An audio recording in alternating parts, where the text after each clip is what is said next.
Looks like we have 1 minute.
I know I can't be seen, but good morning, everybody. We're going to call this the meeting of the Arizona State Board of Education to order at 9:01. And at this time, we'll have the Pledge of Allegiance by our Deputy Director, Kat Baden, followed by our national anthem, and that will be sung by the Betty Fairfax High School Vocal Ensemble and accompanied by Choir Director, Mr. Christopher Hughes. Catcher. I pledge allegiance to the flag of the United States of America and to the republic for which it stands, one nation, under God, indivisible, with liberty and justice for all.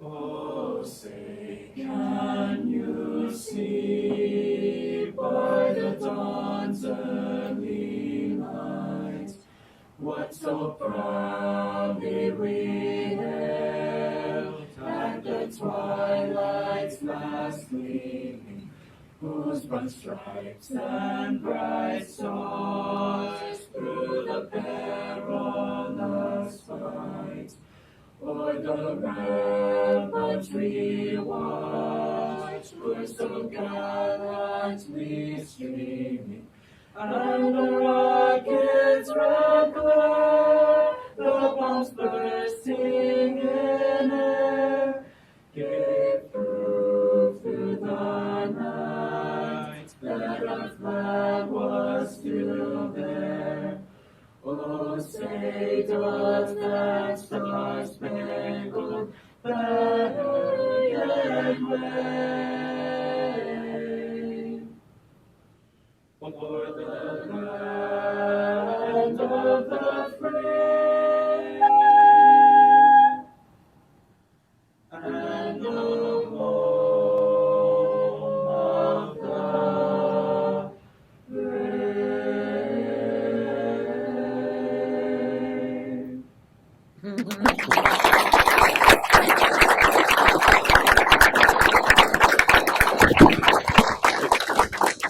Thank you very much. We'll now have our invocation by Reverend Stefan Berg from the Family Federation for World Peace and Unification.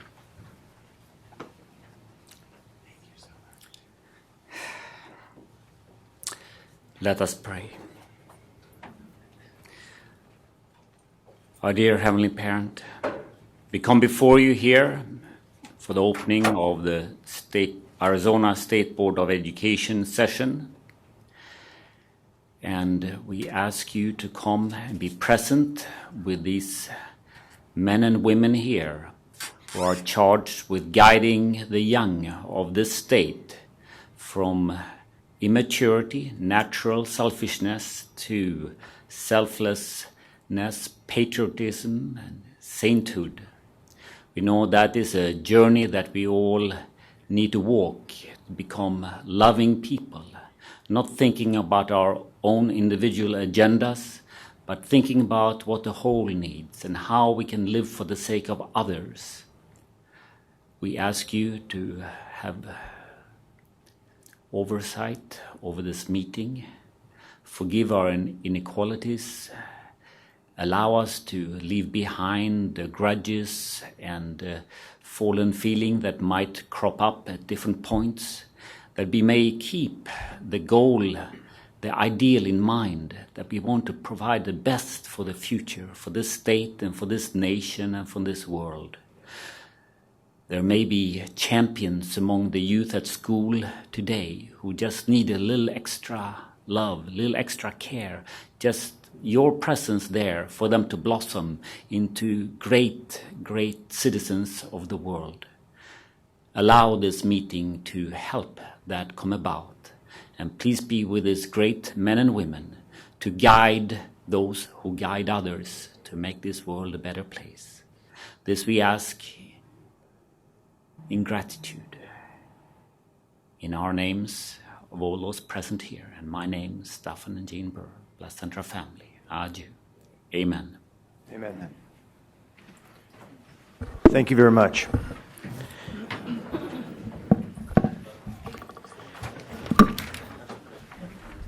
And I just want to thank I'm the Betty Fairfax High School Vocal Ensemble. They did a beautiful job. We'll have roll call. President Narducci, Here. Vice President Court, Here. Superintendent Douglas, Present. Member Baker, Here. Member Broussard, Present. Burton, Here. Member Chang, Here. Member Kay, Present. Member Mack, Here. Member Taylor, Here. Member Wellborn. You have a quorum. Thank you very much.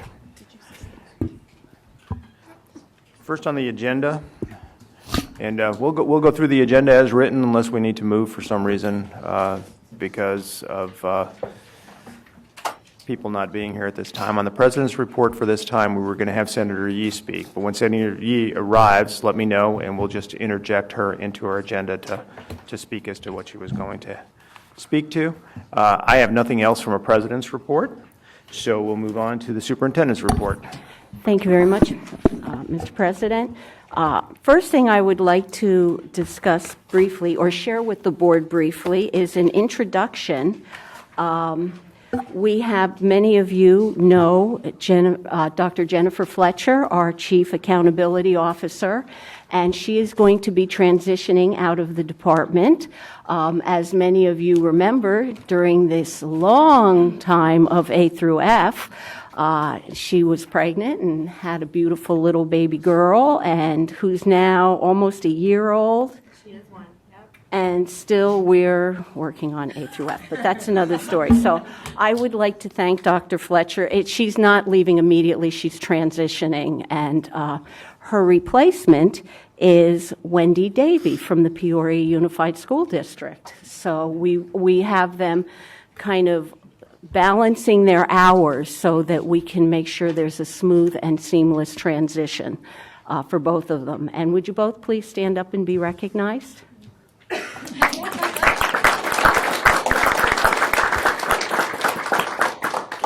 Ms. Davey has done some wonderful groups or work on some of our groups, and I'm sure you're familiar with her, or at least some of you are. The other thing I believe it's my duty to bring to the board this morning is some information about the position, in my opinion, unenviable position Arizona finds itself. As I'm sure you're all very much aware, last Thursday, a vote was held that resulted in a decision of teachers and potentially other staff to strike this coming Thursday. I've been advocating for increased teacher pay and developing funding sources specifically for our school. But I will say loudly and clearly, in my opinion, a strike is absolutely the wrong way to achieve this goal. On Friday, I issued a statement imploring our educators to reconsider this decision. My first priority has been and always will be the students and the families of Arizona. And I believe that a strike, or as some are calling it, a walkout, will cause greater disruption to our students and families than many may realize, not to mention the breach of trust between our families and our teachers, whom our teachers are intended to serve.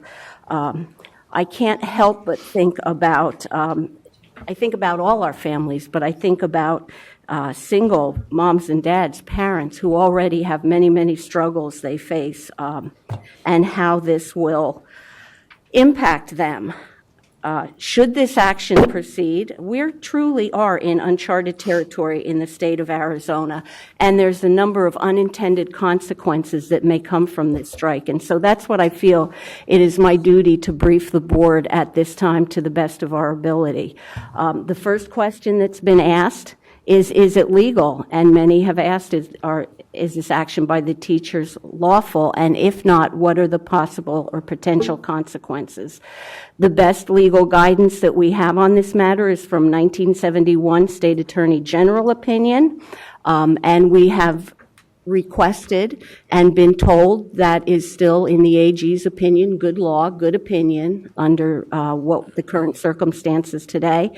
And the Attorney General opinion stated that a teacher strike by any name is unlawful in Arizona.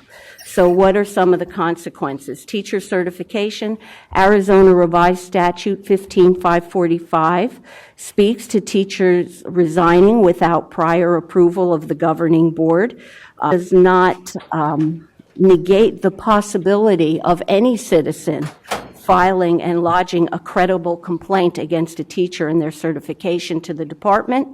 Our investigations unit is required and will open an investigation. And then ultimately it may be referred to PPAC or to the state board. It's also a possibility that those actions could come not against one teacher, but I don't think it's beyond the realm of possibility that a parent or an impacted citizen could, make it more of a class action type of complaint against all the teachers in the schools. So some boards and districts are issuing guidance to their teachers should they strike that their thinking that their employment may not be at risk. And I suppose that might be the prerogative of local school boards and districts. However, the only option under Arizona Revised Statute 15545 is to approve a resignation. So personally, I would question what allows a governing board to ratify an unlawful act. The next issue we'll have to deal with is school funding. Under Arizona Revised Statute 1534101, schools are required to provide at least 180 days of instruction. Arizona Revised Statute 15901 mandates the instructional hours, which those vary, of course, I'm sure you're all aware, by grade level. If those minimum hours are not met, there can be consequences for per pupil funding. Even a close miss in some cases can result in a very significant reduction in per pupil funding. Arizona Revised Statute 15806 allows a legal exemption for such missed hours that covers what most would call natural disasters, flood, earthquakes, and the like. It also covers if students are absent, likely a provision meant to cover the outbreak of an illness. There is, however, no exemption for teacher absence. The only possible exception is for, and this is the wording in the statute, another cause, if approved by ADE. However, teacher strikes are not addressed, nor is the term otherwise defined in statute, nor has that term been interpreted by Arizona courts. Arizona Revised Statute 15806 addresses safety of persons or property. The AG's office seems to believe under the guise of safety, an illegal act on the part of teachers can be a valid reason for school closures. The third issue is assessments. We are in the AZ merit testing windows. The windows extend through Thursday and Friday of this week. As members of the board well know, I am not a fan of AZ merit testing, but nonetheless, it is required under state statute, Arizona Revised Statute 15741A10, mandates date-specific deadlines for test scores and assessment data, there's also a mandated 4-week testing window, although that's not defined by date.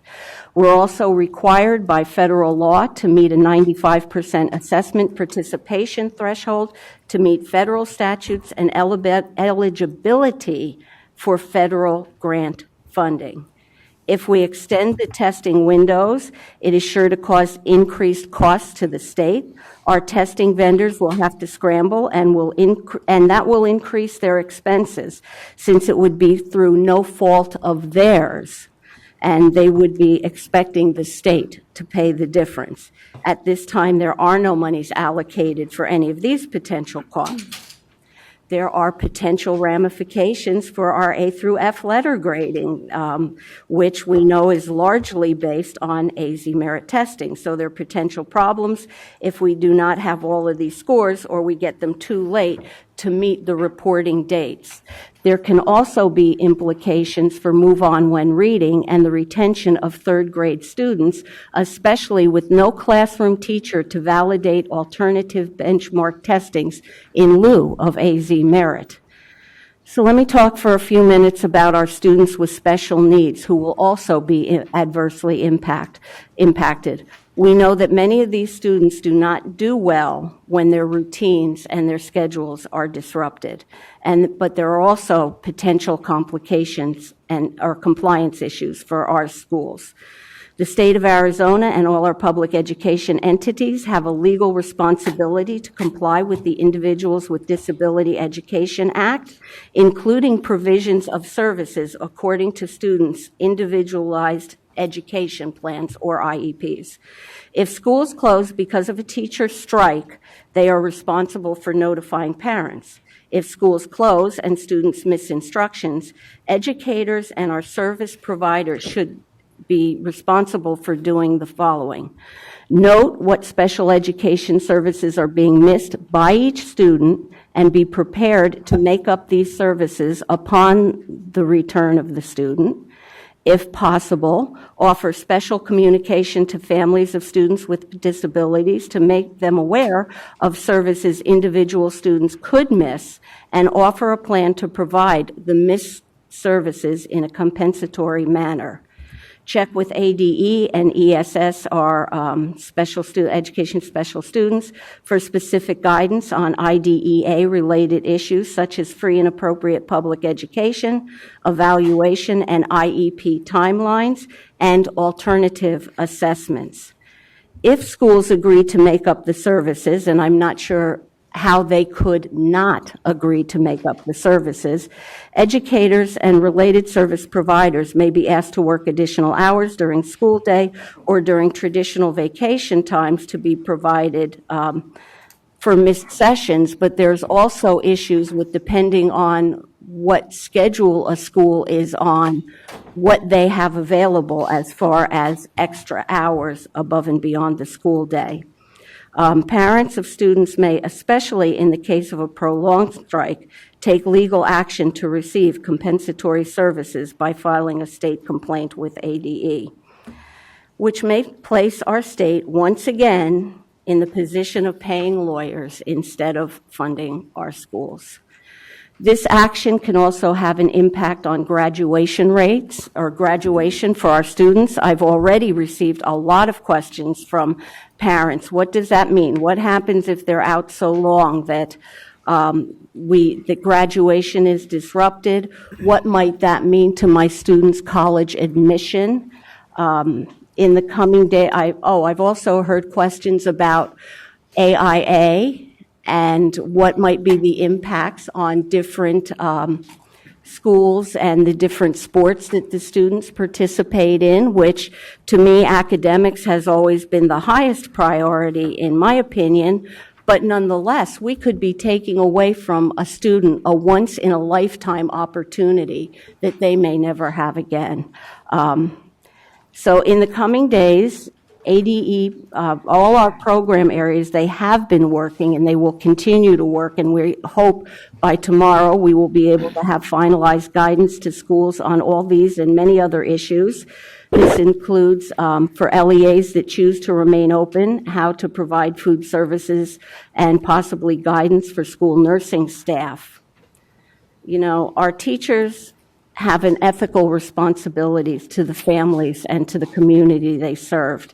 On a personal note, and I'll add some personal notes here, I'm also concerned about the example that we are setting for our students as the best way to resolve differences as adults. You know, I've already said it, as long as I've been in office, teachers have had no stronger advocate, I think, than I have been in trying to address the teacher pay issue and trying to address the teacher pay issue with a viable alternative.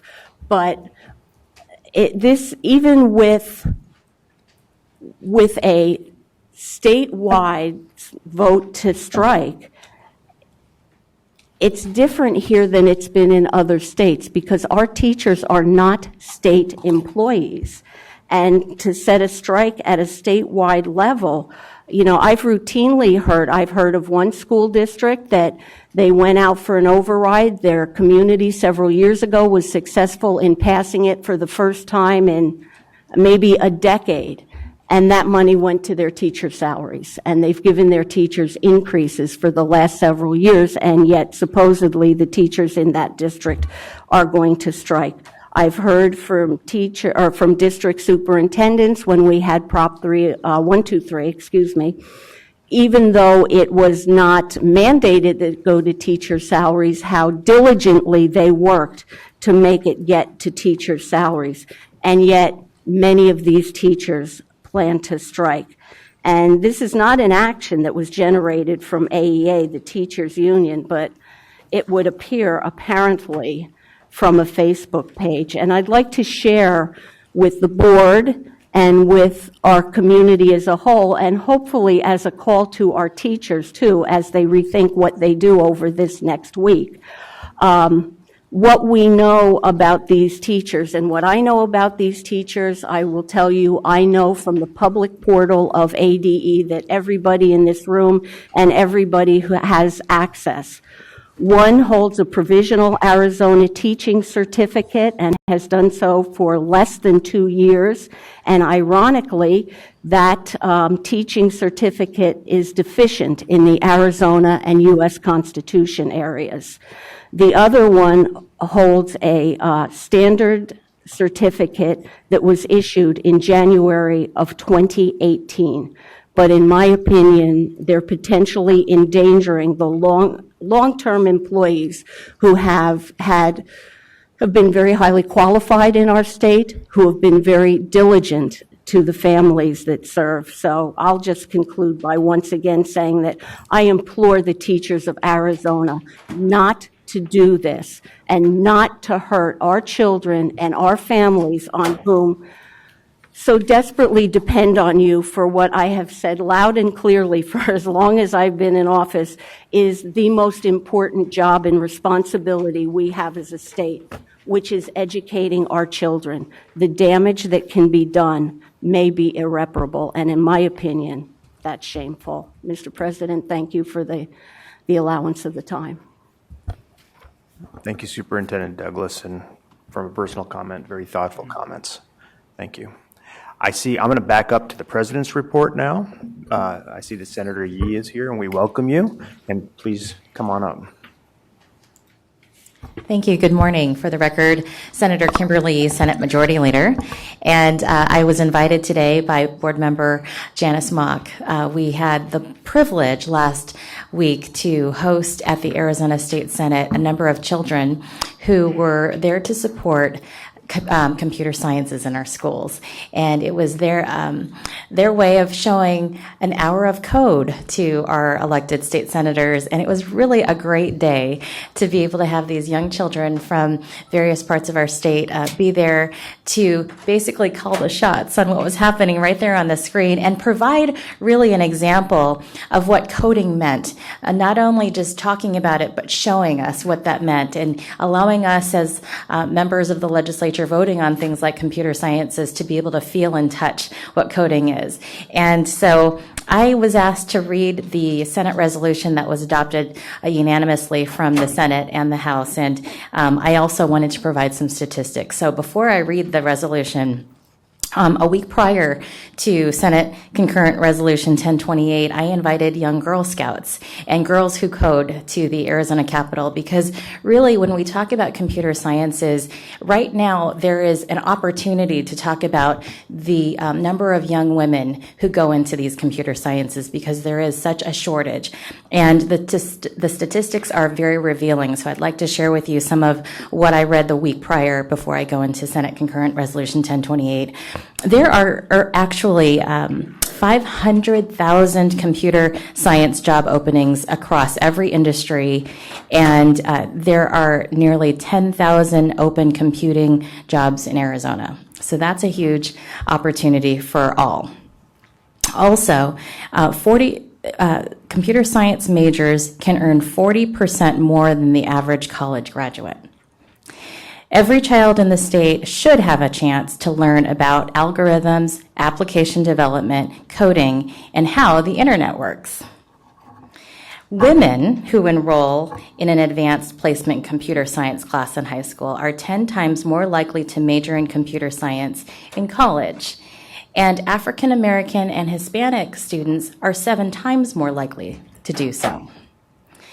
71% of all new STEM jobs are in computing, but only 8% of STEM graduates are in computer science. Only 40% of schools teach computer programming. The gender gap in computing has significantly widened in recent years. In 1984, 37% of all computer science graduates were women, but currently women represent only 18% of computer science graduates. And among girls, that significantly drops between the ages of 13 and 17. There are 1.4 million jobs in computing-related fields available by 2020. United States graduates are projected to fill 29% of those jobs, but women are projected to fill just 3%. So I encourage young women when I talk with them, and the Girl Scouts when I visit with their troops, as well as the organization Girls Who Code, that they're doing great work because they are promoting computer sciences for these young girls as they grow into young women. So at this time, I think it would be appropriate for me to read the Senate concurrent resolution that we adopted last week, 1028. Whereas, according to a January 2017 United States Bureau of Labor Statistics report entitled STEM Occupations Past, Present, and Future, there were nearly 8.6 million science, technology, engineering, and mathematics jobs in May 2015, representing 6.2% of the United States employment. And whereas the national average wage for all STEM occupations, $87,570 is nearly double the national average wage of $45,700 for non-STEM occupations. Whereas, while employment in non-STEM occupations grew by 5.2% between May 2009 and May 2015, employment in STEM occupations grew by 10.5% during that same period. And whereas between May 2009 and 2015, over 800,000 net STEM jobs were added to the United States economy, and whereas, according to the United States Bureau of Labor Statistics, economic projections point to a need for approximately 1 million more STEM professionals than the U.S. will produce at the current rate over the next decade if the country is to retain its historical preeminence in science and technology. And supporting individuals in STEM careers is essential if the United States is to achieve this goal. And whereas women remain particularly unrepresented in STEM education and careers, women who represent 47% of the overall workforce comprise only 29% of STEM-related occupations. Likewise, women earn only 19% of bachelor's degrees in engineering, 18% of bachelor's degrees in computer sciences, and 39% bachelor's degrees in physics. Whereas vocational education and career and technical education provide critical educational foundations for students who wish to pursue certain STEM careers. And whereas shortages currently exist in Arizona in both the number of STEM instructors and the number of STEM workers to fill these positions statewide. Whereas there's a need for greater STEM training in this state, including more internships and in STEM-related areas to better prepare knowledgeable, skilled students to transition into the workforce. And whereas in Arizona, STEM-related instructors who are experts in their fields can bring crucial workforce experience to their classrooms through alternative pathways to teaching. Therefore, be it resolved by the Senate of the State of Arizona and the House of Representatives concurring, that the members of the legislature express a commitment to supporting greater opportunities for STEM education and STEM careers for the state of Arizona, and that the members of the legislature recognize entrepreneurial programs in the state of Arizona that are aimed at supporting women in technology. Thank you. Thank you very much, Senator Yee. Does anybody have any discussion for Member Mock? No. Chairman. I just want to thank Representative and Senator Yee and all of the representatives because this is really an important topic, one that we see in our freshman choices in degrees, and we want to see more of our women in computer science and the STEM-related fields. NAU has done a great job. We've got 40% of our students in our sciences as women, which is high for the U.S., but we don't have as many in the computer science area, and we want to advance that. So thank you for the resolution. Thank you. And I'd also like to say thank you for the resolution and thank you for attending today. Thank you not only for drawing attention to the need of the STEM workforce, but also STEM educators, and also the issue of underrepresentation in the fields, because we're truly working towards equity and access to computer science for all. And diverse perspectives are needed for diverse solutions in the world that we live in. So thank you. Thank you. And just, my time in the legislature is ending in this session, and so I just want to provide that opportunity for other members as they go forward with their legislation to continue to pursue these very important issues. When I first started as a freshman House member, what you have at the State Board of Education, when you're allowing for that alternative pathway to teachers, to provide a quicker way to get into the classroom, those were the bills that I sponsored for career technical education teachers, as well as STEM-related teachers. In the Arizona statutes, it allows them to have the ability to go before you as the State Board of Education, not having to draw through all of those years and years, in a traditional educational program, because these are people who are welders and individuals and experts in their field, and they can fill the gaps, particularly in Arizona where it's rural. And there are, unfortunately, CTE classes closing because the teachers just aren't there to teach. So we'll continue to hopefully send that message that we want you. You don't have to have a traditional education background as a traditional teacher in the classroom. But for these career and technical workforce skills, we need you, and we have a way for you to get there a lot quicker, and visit the State Board of Education for more information. Thank you, Senator Yee, and thank you very much for all your service at the legislature. We very much appreciate it. Thank you. Thank you. Thank you. Now up, Executive Director's Report. Good morning, President Narducci, Superintendent Douglas, members of the board. My update is very short. First, for item 1 is information on a schedule that board staff is developing for certification rulemaking purposes, due to a board member requesting that we look at setting a timeline to bringing certification rules to the board. Deputy Director Baden, myself, as well as some ADE stakeholders and field stakeholders have been looking at a timeline. We will be presenting that to the state board at the May meeting. It would ensure that certification rules are thoroughly looked at, but also put them on a schedule so that we're not seeing them every single board meeting, and that we're taking a deep dive into those certification rules. Item 2 under the Executive Director's Report is just an update from board staff. I did attend the West Ed Board of Directors meeting last week in San Francisco. I talked a lot about childhood trauma and social emotional well-being, and I would like to give a shout out to Carol Lippert with the Department of Education. She did a wonderful job presenting that information to all of us. I learned a lot. In addition, just a reminder, we have sent all of you the orientation schedule, so please email Melissa with your choice. I am bringing people in from out of state to speak with the board members. It will be videotaped so that if you cannot attend, we will have that video for you to watch at your leisure. We do also have the NASB, NASDAQ, and other conference schedule that was sent out. So if you plan on doing any traveling in the summer to attend any of the conferences that are being held by organizations that the board is a part of, I suggest that you also contact Melissa so we can make those travel arrangements for you. Finished. Finito. Benito, very good. I like that. Thank you. Any questions to the Executive Director on her report? Seeing none, we'll move on to item 2, which will be the first call to the public regarding non-agendized and consent items on the agenda. Director Williams, do we have requests? President Narducci, members of the board, we have 3 requests. First up is Bailey Hirschberger, followed by Bruce Luna. Okay, proceed. Okay, it looks like maybe Bailey Hirschberger is not here, so we will move on to Bruce Luna. Good morning, everyone. My name is Bruce Luna. I'm from Yuma, Arizona. I drove in this morning. I'm here to talk to you about student teaching. I had an appointment with Ms. Gina Thompson, Superintendent Yuma. We have 85 teachers we have to fill in this year. We have 65 from middle school and elementary.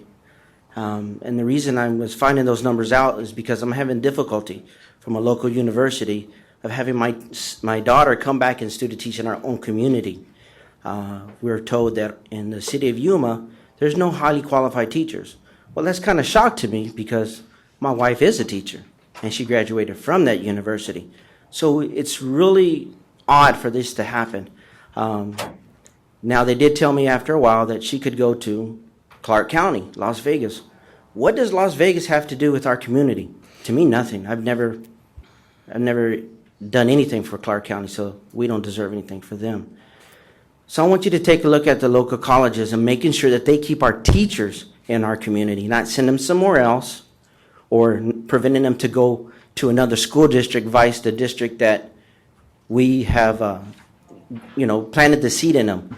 Because Yuma County did everything they could for my kid, and she deserves to be teaching in Yuma, not in another school district or in another state. And that's all I ask, sir.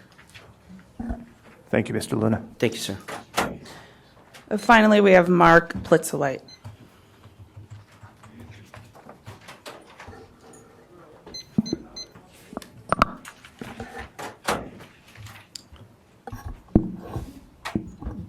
Good morning, President Narducci, Vice President Kaur, Superintendent Douglas, and members of the board. My name is Mark Plitzowite. I am the President and CEO of EdKey Inc. Sequoia Schools here in the state of Arizona. We operate 18 individually unique charter schools exclusively in the state of Arizona, representing roughly 6,000 students. I come to you today with an issue that is probably not a board issue, but more of a DOE issue. We are looking at trying to get closure on the underfunding for IDA in Title I that occurred between fiscal year 14 and fiscal year 16, and then all the way through to the beginning of 18 when the funding formula was changed.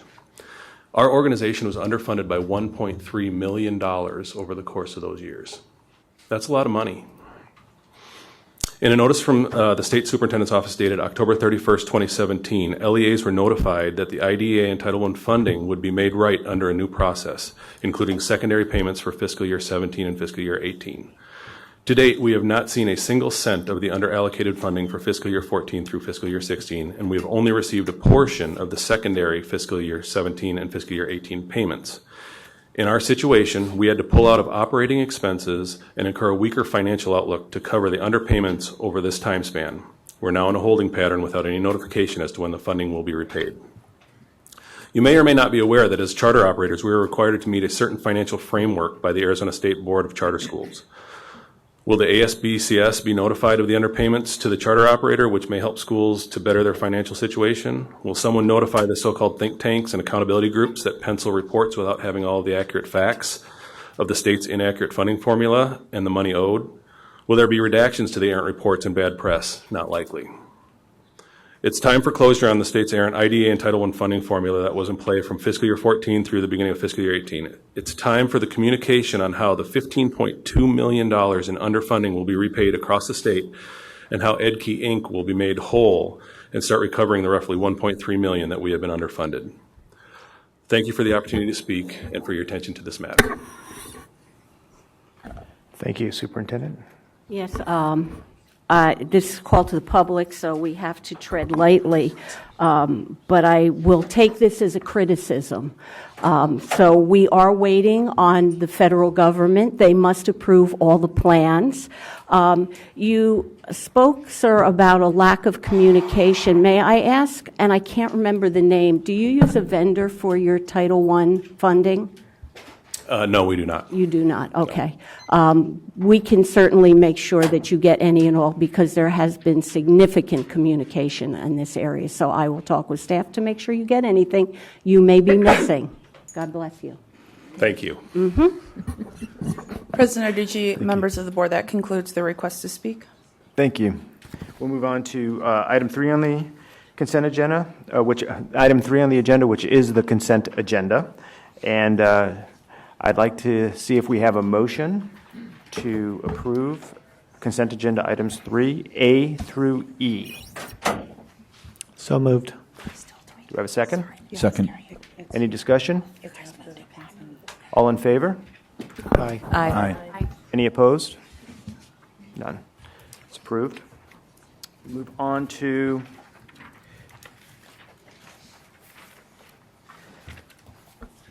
item 4 on the agenda, which is the second call to the public for those items on the general session and certification enforcement actions. Director Williams, do we have any requests? President Arducci, members of the board, we have 2 requests to speak. First is Jennifer Reynolds, followed by Mark Jordanstad.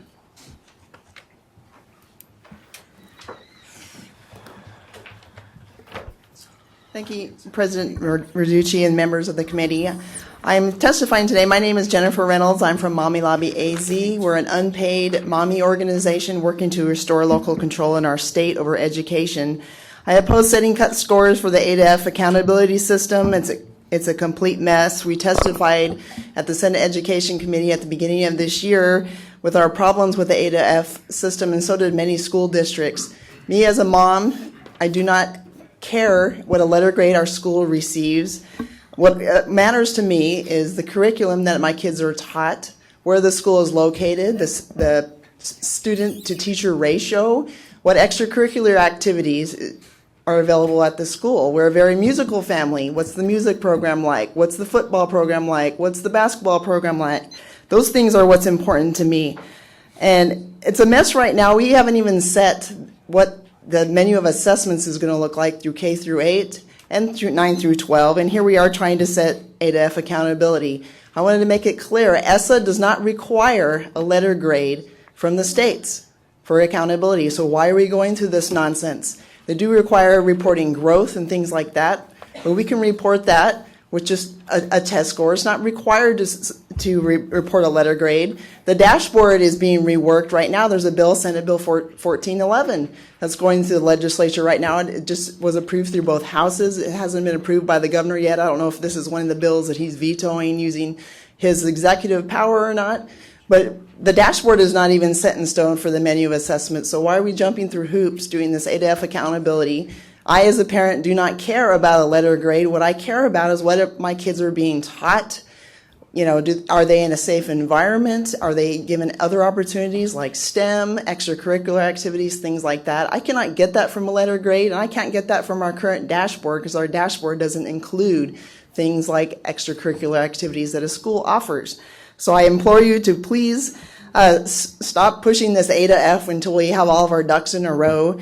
And last thing I want to mention that A to F is also a mess because we're not comparing apples to apples. We have inner city schools that have schools that teach in 30 different languages, and we're trying to compare that to a basis school, which is, high up in our state and is constantly being rewarded for having such a great school. But we're not comparing apples to apples, and unfortunately, the inner city schools are the ones who are being affected the most.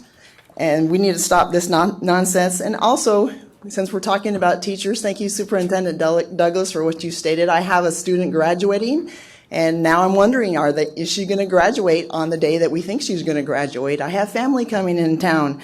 But this A to F puts also more handcuffs on teachers, more requirements on teachers. They're having to teach to the test, so they make the letter grade at their school instead of teaching what they should be teaching. Instead, they're having to focus months, if not 1 month or 2 months, so they can get a good grade on this test.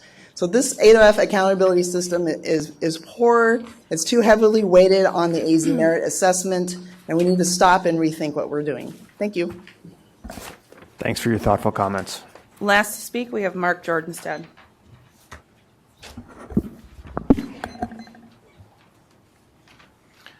Good morning, members of the board, President Narducci, Vice President Kaur, Superintendent Douglas. My name is Dr. Mark Jornstead, Executive Director, Arizona School Administrators. I have the privilege of serving 1,400 members. These members lead students, teachers, parents, community in providing safe, welcoming, effective, and collaborative educational environments for 1.1 million Arizona students. I want to thank you for your commitment in the recent months to following state law and continually revising and improving our A through F system. Your continuing attention to this, despite the myriad distractions that we're all experiencing, is to be commended. And I also want to thank you for the collaboration that the State Board of Ed has displayed with the Arizona Department of Education in working on this task. I know it's not been easy, but I appreciate it. And this vital progress is necessary so we can continue to make crucial decisions. We have a menu of assessments coming up, and this collaboration is vital to that work. I also want to congratulate the Department of Education and Superintendent Douglas on bringing talent aboard to contribute to this project. Dr. Wendy Davies is widely admired throughout the public education system, and I look forward the next few months to, I told them this morning, the dynamic duo that will work on these projects together. So we look forward to their work in the upcoming months to improve the A through F system. And one of the things we appreciate that it is not set in stone. We will continue to work together. And on behalf of our organization, we will do everything we can to work with the State Board of Ed and the Arizona Department of Education to further that goal. Thank you for your leadership. Thank you very much. We'll move on to, go ahead. President Narducci, that concludes the call to the public. Thank you very much. We'll move on to agenda item number 5, and I'll turn the time over to our Executive Director.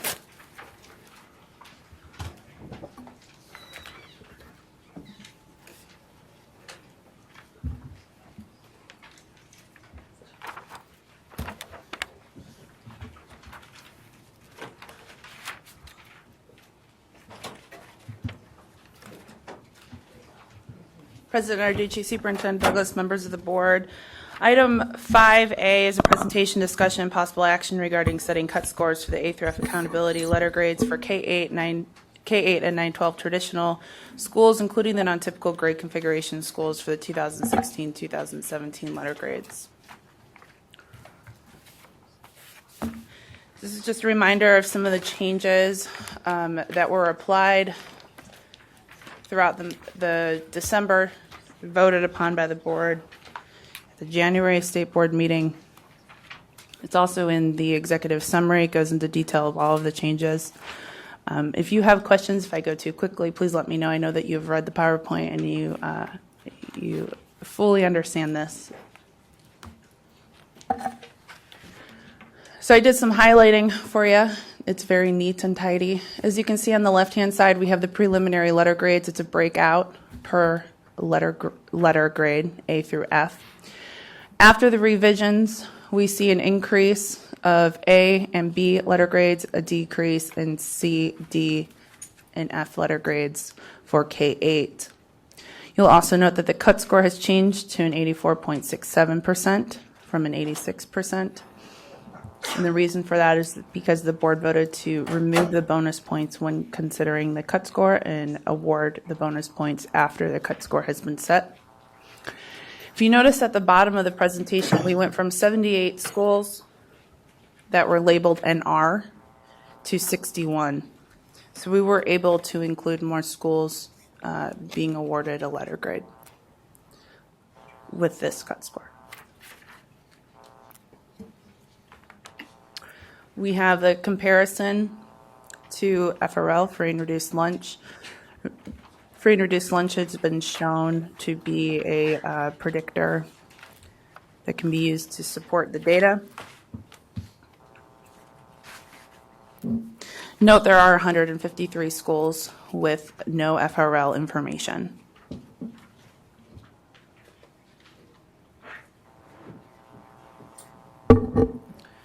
Moving on to 912, you see on the left-hand side the preliminary using the cut score of 86%. On the right, you have after the revisions with a cut score of 83.83. We see an increase in A's, increase in B's, a decrease in C's, and D and F's stay the same. I think the biggest point in this slide is that the non-rated 912 schools decreased from 71 to 38. So it's a pretty large decrease. We have the FRL information on the next slide. Again, 67 schools did not report FRL information.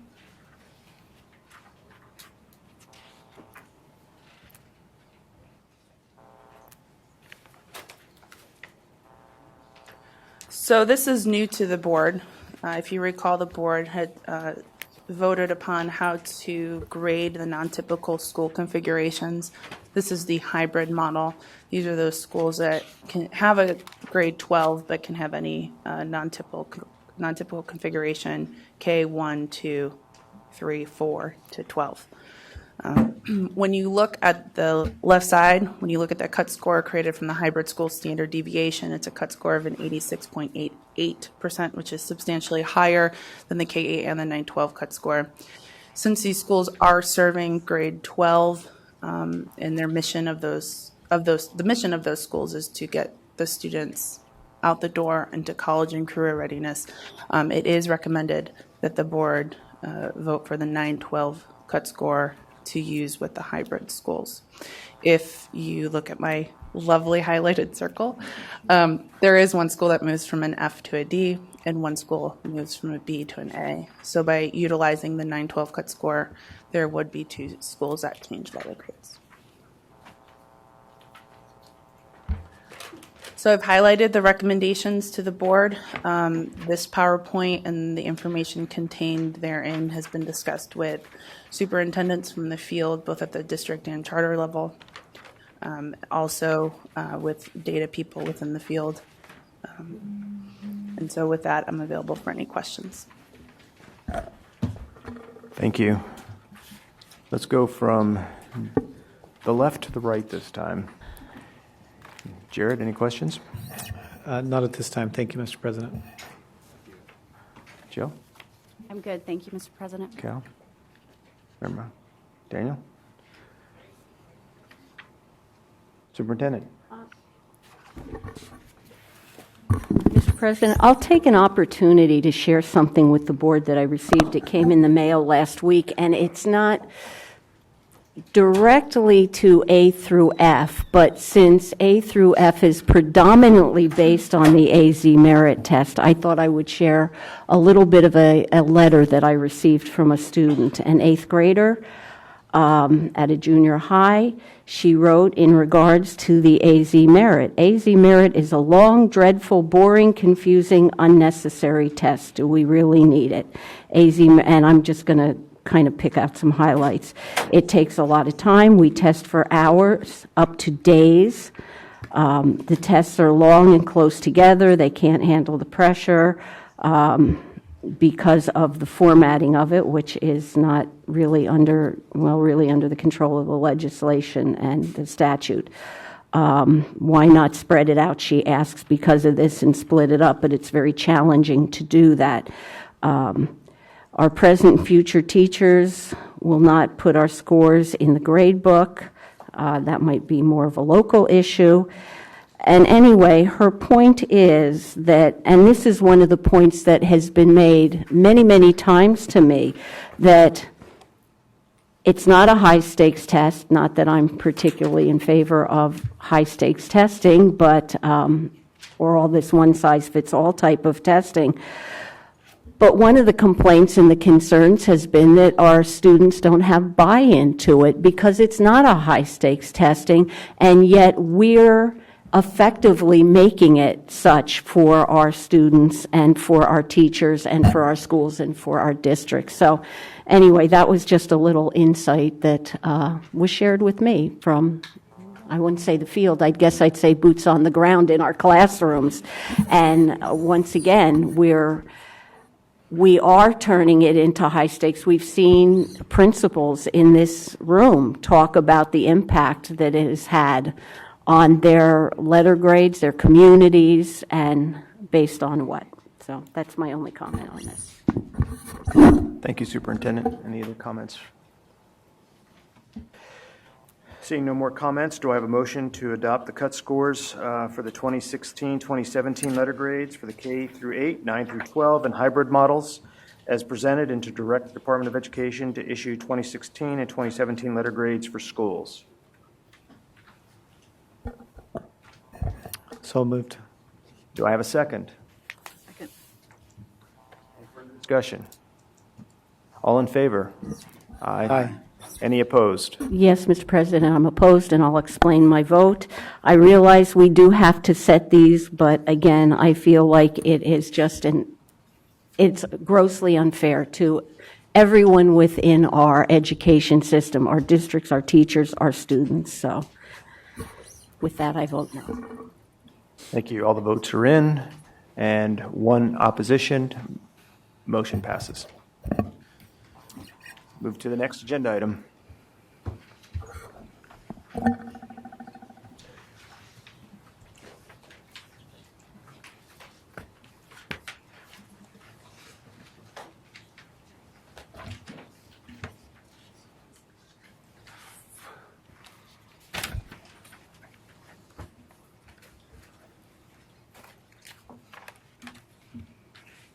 Are we moving too fast, Alicia? No, Okay.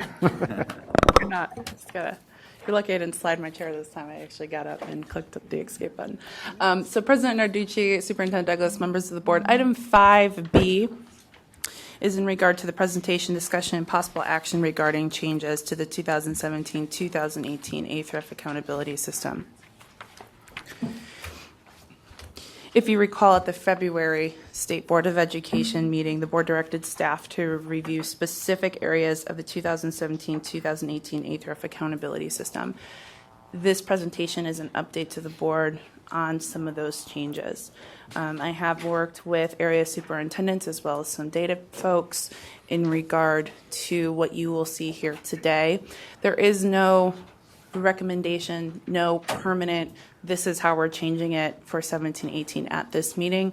Rather, we will ask that the recommendation to the board is that the board sends this PowerPoint out for public comment so that those individuals in the field as well as parents and community members can voice their opinions and their ideas in regard to this PowerPoint presentation to board staff. We will provide those public comments to the board at the May meeting, and we are sticking on the timeline of having the board approve the 2017-2018 A through F accountability system at the May meeting. So let's just jump right in. So here's your table of contents. We will look at grade 3 ELA pass rates. That's in the acceleration readiness. The chronic absenteeism, also in K-8 acceleration readiness. We'll look at FAE minimum, so that's your student number count, also known as the N count. We'll look at growth weights within the growth indicator. We'll look at what to do with the science proficiency.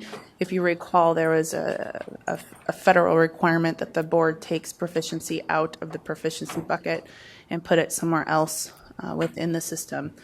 So we were looking at including it as a bonus point for schools. And then I'll discuss the next steps, and again, I'll discuss the board recommendation. So the reason for the grade 3 ELA pass, as we were looking at the code and the data, it became apparent that there were some schools who were doing really great things with their minimally proficient kiddos, but they weren't getting points. So if you recall, the board had set a confidence interval for the high school graduation rate. So even if you decreased, but you were still above, I believe it was 92%, you received the graduation points. We are ultimately doing the same thing here, as well as chronic absenteeism. If you are below a certain cutoff, you automatically receive the points.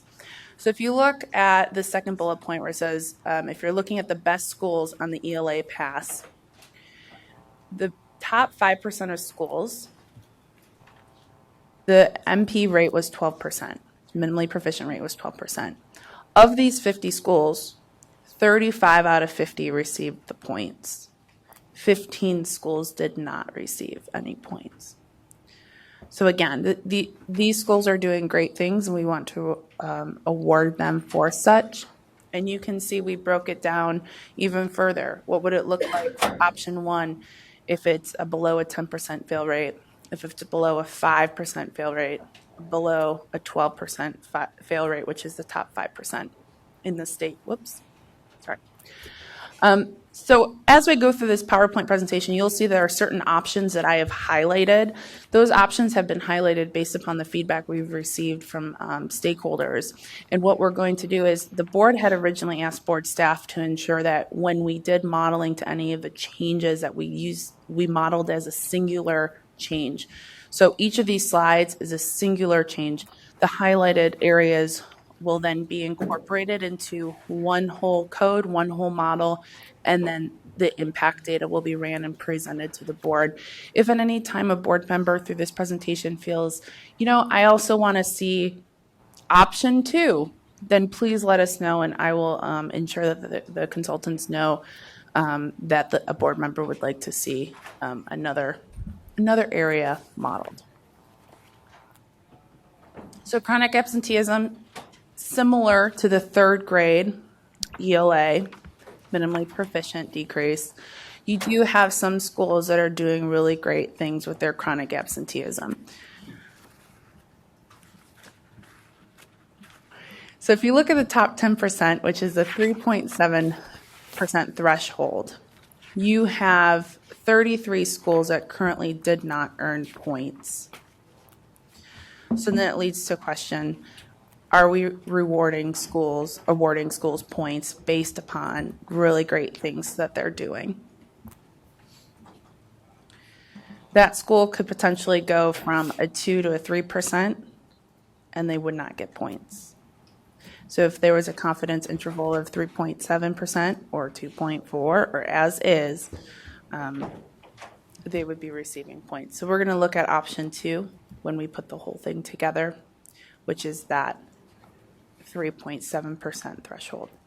Now, these things, if the changes do occur, if the board votes at the May meeting to include these types of changes, over time the board can change that threshold as the schools improve.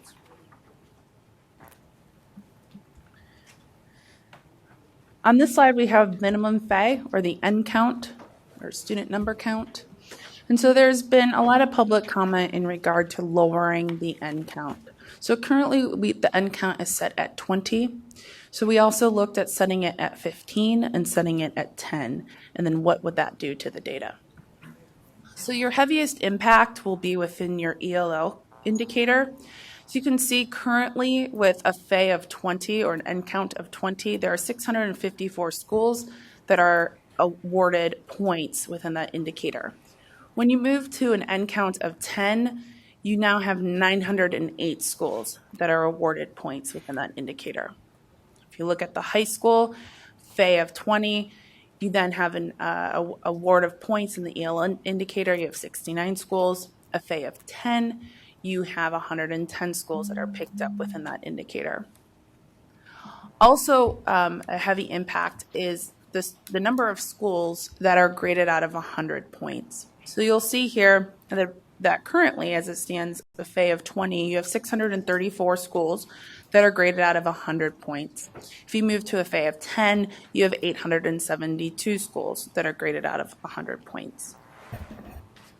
And you can see the change as well for high school. This would be the distribution of letter grades by lowering the N count for K-8. This is based on 16-17 data. It's the data that the department has shared with us.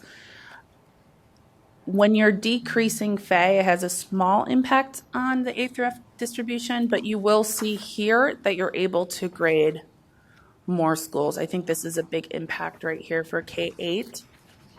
You can see that some letter grades go up.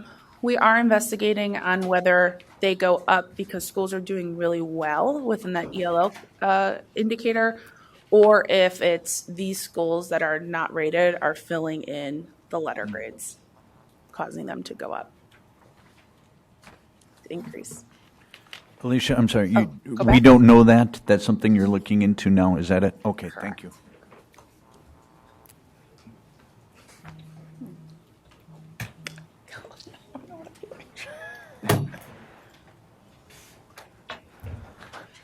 Pardon me, technical difficulty. Apparently my question has prompted a malfunction of your PowerPoint. I just need to go back. I was doing it. Okay. So we see here that there's not by lowering the N count to 15 or 10, there's really not a significant change in high school. We do see a minor decrease in the not rated schools, so you would pick up some more schools. So growth weights and how growth within the indicator was weighted has been an area of concern for many stakeholders. And we were looking at 3 different ways to potentially change the growth weight and then looking at those outcomes. So this is just one way. When you change your growth weight, it is a very heavy lift and it takes a lot of coding changes, especially because we're working in 3 different models, so you have to change the code 3 different times and then ensure that you've done it correctly. So this is just one option, and this is to look at the business rules within the growth. The middle column is considered average growth. So if you're looking at proficient and highly proficient students, currently these students earn 0.5 highly proficient and 0.7 proficient for average growth. If average growth is expected growth, and as a former teacher, expected growth would be 1 year of growth, then those students should be able to earn a full point within that average growth column. So that's what we looked at.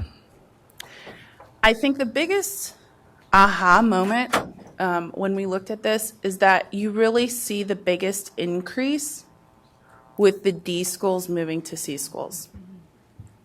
So it's not just what we originally thought, the Bs are going to move to As and then it's not going to really impact anyone else. It's really impacting these D schools moving to a C. Now, as we know, Member Wellborn is not present today, but she did have a question that I wanted to share with the board. Her question was, is this using the current cut scores that the board just approved, or is it using a different cut score? It is using the cut scores that the board just approved. If the board votes for this change, the board may have to look at cut scores again because you will see an increase in cut scores. However, we are having some conversations with the field and with different stakeholders on having a cut score stay the same so that schools know where that cut score is and it's not changing year to year, and maybe the board looks at increasing it over X amount of years. But that's for you guys to decide in May. In addition to that, with the legislative bills that are still over in the legislature, we do know that we have a potential for a dashboard. So looking at cut scores again, I mean, this might be a couple-year process just because there are different laws that are changing. So this is where we looked at the science bonus. It was very difficult to put the science within the K-8 acceleration and the 912 CCRI spreadsheet because science is so important to the field, and a lot of the students do very, very well in the science. So we wanted to ensure that schools were being awarded for doing great things with the science. So we came up with a plan of potential bonus points. We looked at two methods. The first method was giving points, full points, 3 points, to schools that were above the state average. And as you can see, when you do that, you get very close to the 50%, which, from my understanding, and I'm not a statistician or a psychometrician, when you get closer to 50%, it's not a really great measure. You want to ensure that you're, what's the word? Differentiating. Thank you, Director Payton. Differentiating it with your schools. So then we looked at method 2, which is a tiered system. If you are, and you still have to be above the state average.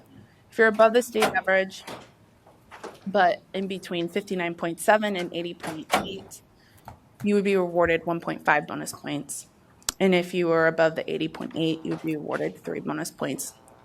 And that is for your elementary. So that's for your K-8, and then this one over here is for your high school.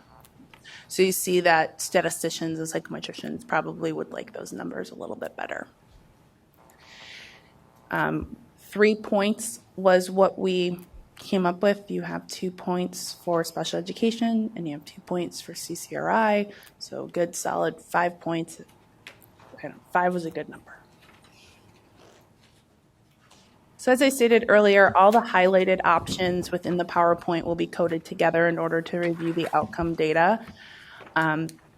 That will be modeled against the outcomes from 16-17. We will also look at the FRL correlations. And then, of course, you may direct us, the board staff, to look at any other options.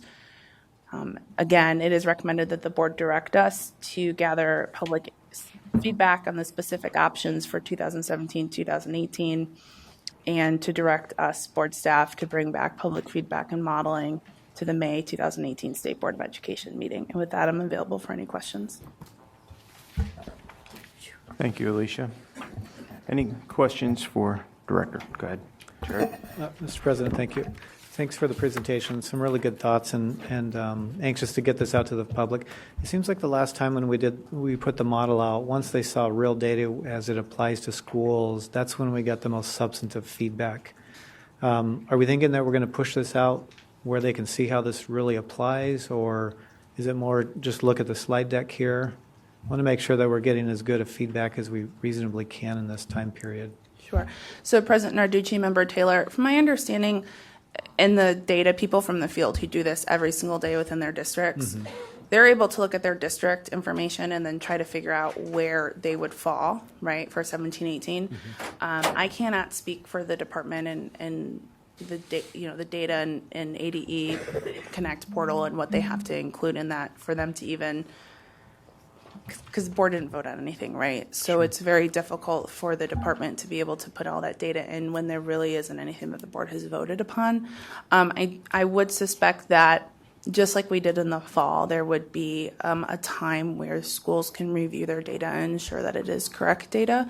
And if it's if they find that they've inputted the data incorrectly, that they would be able to make those changes prior to cut scores or letter grades being finalized for 17-18 in the fall of 18. Thank you. Well, Mr. President, I'm happy to move this forward, but to the extent that schools can see how it applies to their specific LEAs, I think we'll get better feedback. So if that can be done, I think that'll just be helpful in the process. So, Thank you, Jared. We'll comment that and as we move forward and make sure that it's incorporated if possible. I would say I'm not comfortable with committing to keeping with the standard deviation cut scores from the previous year without seeing all the impact data and how a new standard deviation might impact all this and what it might look like, what would hypothetically the new cut score be. So I would want to see that, and because it seems very arbitrary to stick with previous year's data given all the changes that are being made. So I would want to see all that. President Narducci, Member Mack, those types of conversations have already been started with the consultants in the field. So I do suspect that all of that will be presented to the board with what the current cut scores are and what future cut scores could look like. Any other comments or points? I just have a request. I know that some of the options that have presented, I would also like to see all of the options that have been presented with the exception of the FAE. I would like to see that at 20 with those other options that were presented. I still have some concerns about lowering the end count below 20 and the instability that would cause. Thank you. Any others? Just good information. Thank you. Yeah, thank you very much.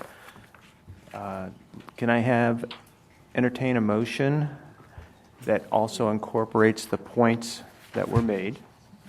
And Jared, would you provide that to us?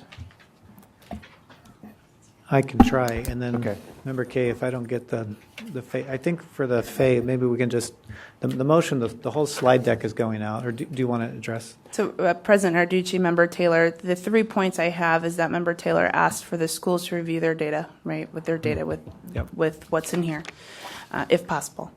And then the second was Member Mack, current and future cut scores to be presented to the board in May. And then Member K's option is that she wanted all of the highlighted sections modeled, but incorporating that FAE of 20 instead of FAE of 10. So what will happen is once all that's done and the data's put in and we run the outputs, we'll have one modeling set of FAE of 10 and one modeling set of a FAE of 20. Thank you, Alicia. And I think we can just incorporate those points by reference rather than reiterating them. So moved. Do we have a second? Second. Thank you. All in favor? Aye.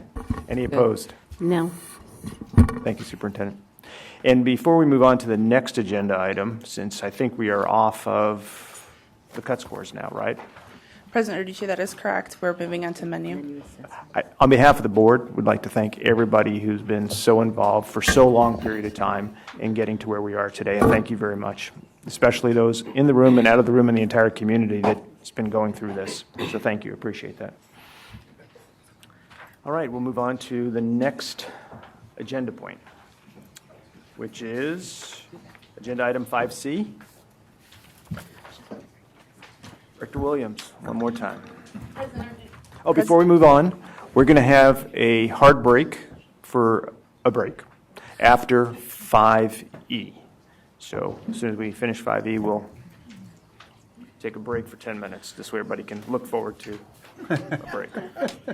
But prior to the legislative update? Yes, prior to the legislative. Good to have Perfect. Yeah, exactly. Short-term goals is my life. President Narducci, Superintendent Douglas, members of the board. Item 5C is a presentation, discussion, and possible action to open the following menu of assessments and statewide assessment items for public comment, which is a revised menu of assessments policy, technical assistant for vendors in the field, and additional items for consideration. Also, menu of assessments and statewide assessment timeline. And today that is brought to you by Deputy Director Baden. Thank you. Executive Director Williams, President Narducci, Superintendent Douglas, members. This item is the, as Executive Director Williams pointed out, the all of the above menu of assessments item. If you recall, the board took some action at the February meeting to approve the assessments and to modify the menu of assessments policy pursuant to statute. Those actions by the board, and we knew at the time because there was a lot of robust discussion, really are insufficient at this time to properly implement and roll out menu of assessments. And so since that February meeting, board staff has been meeting with stakeholders, has been talking to some individuals on the board itself, and has also been meeting pretty extensively with ADE, and we have another meeting scheduled for this week to come up with some more robust policies and documents for the rollout of the menu of assessments. And the reason, one of the reasons that the board sort of has to do a very robust process with menu is that currently for menu of assessments, we do not have a contract with any of these vendors as we ordinarily would when we talk about assessment systems. We also are limited to just one statute that applies to menu of assessments, and all of the other statutes regarding statewide assessments do not apply, as of our reading, do not apply to the menu of assessment statute. And so in many cases, the board and the department need to build out some of this menu of assessments implementation from the ground up. And so that's why it's sort of been a very iterative process. You've seen this a couple times. We've gone back and forth.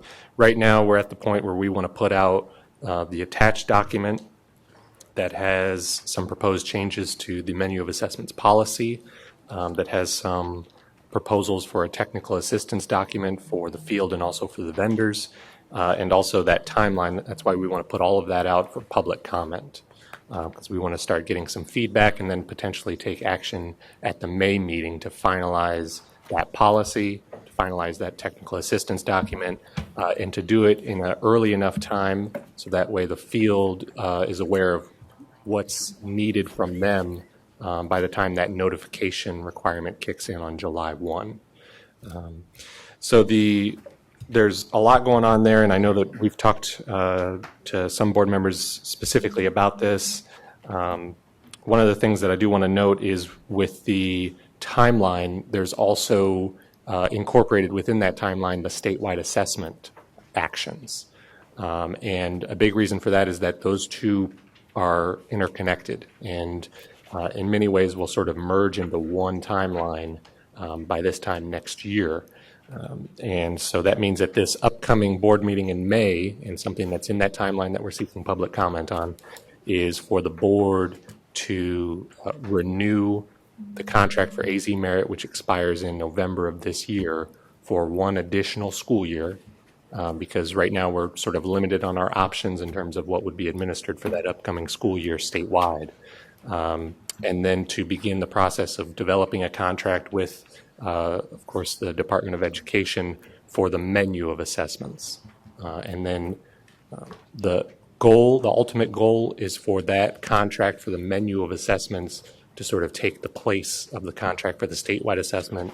We would have the menu as the statewide assessment, and then we could move forward with statewide dollars for the menu, which currently we don't have, barring any sort of legislative action. There are some discussions, as we've talked about at the legislature around that, and we can get into it later. But so that's a very big picture about what's going on in there. You'll notice with some of those additional items for consideration, some of this is really getting into the weeds, but as I mentioned earlier, we don't have some of the same fallbacks that we do with the statewide assessment system. So in some cases, we have to get in the weeds and then eventually empower the department to administer the menu of assessment program and to make some of those more nitty-gritty decisions without the board having to weigh in A to Z on everything. So with that, I'd be happy to answer any questions, but again, the action that we're looking for here is just to put these items out for public comment for potential action at the May meeting. Thank you, Catcher. We'll open it up for questions or comments for Catcher and or Alicia. Superintendent? Well, oh, sorry. No, please, weigh in first. Oh, I just had a question. Under the technical assistance for vendors. It says that vendors, third parties shall recommend a binary cut score that demonstrates if a student is proficient and therefore college and career ready, or cut scores that reflect 4 levels of performance. So that's a pretty big difference. I'm just wondering, that's going to be feedback from the field. Is that correct? President Narducci, Member Mack, we have already had pretty extensive conversations with the field and with data experts around that question, and we're going to continue to have those questions. That is probably one of the higher priorities in terms of things that the board's going to have to weigh in on and make a determination. That, as you mentioned, is a big difference, not only for the menu of assessments program, but it has a big impact on A-to-F accountability. And so we have had a lot of discussions about how that cut score will look and if it should be binary or 4 levels, and that's definitely a high priority in terms of getting public comment and feedback on. President Narducci, yeah, I would. That's exactly where my comment was headed. I wanted to not lose sight of where we are in the whole picture within the accountability system, and closely track what's happening with dashboard as well. Superintendent? Yes. I'll preface my comments by first saying that I am no big fan, I think anybody knows, of the federal government and its interference as such in our education system.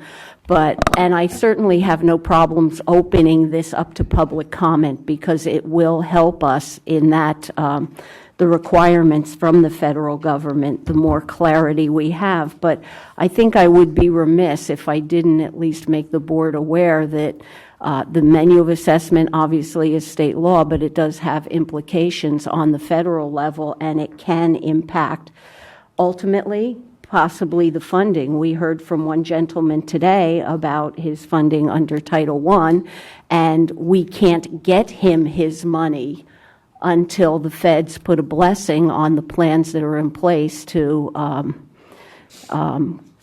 make the corrections in the funding that actually predated my taking office. So we're trying to work that out. But then could we end up in another situation like that because of the direction the menu takes? I just, I just feel it's my duty to make sure the board is aware of it. I'm not sure there's much we can do about it, because we have a difference between state statute and federal law, but I think we should go into it with eyes open. Again, for us to get feedback will probably greatly help us to have those discussions if we have more clarity in the direction that the state is going. Thank you. Thank you, Superintendent. And just one comment from me is that despite Catcher's calm, equilibrium voice throughout the whole thing, it is a hot button for us. We're on it, and we are going to aggressively pursue it in the right way, taking into consideration everybody's comments.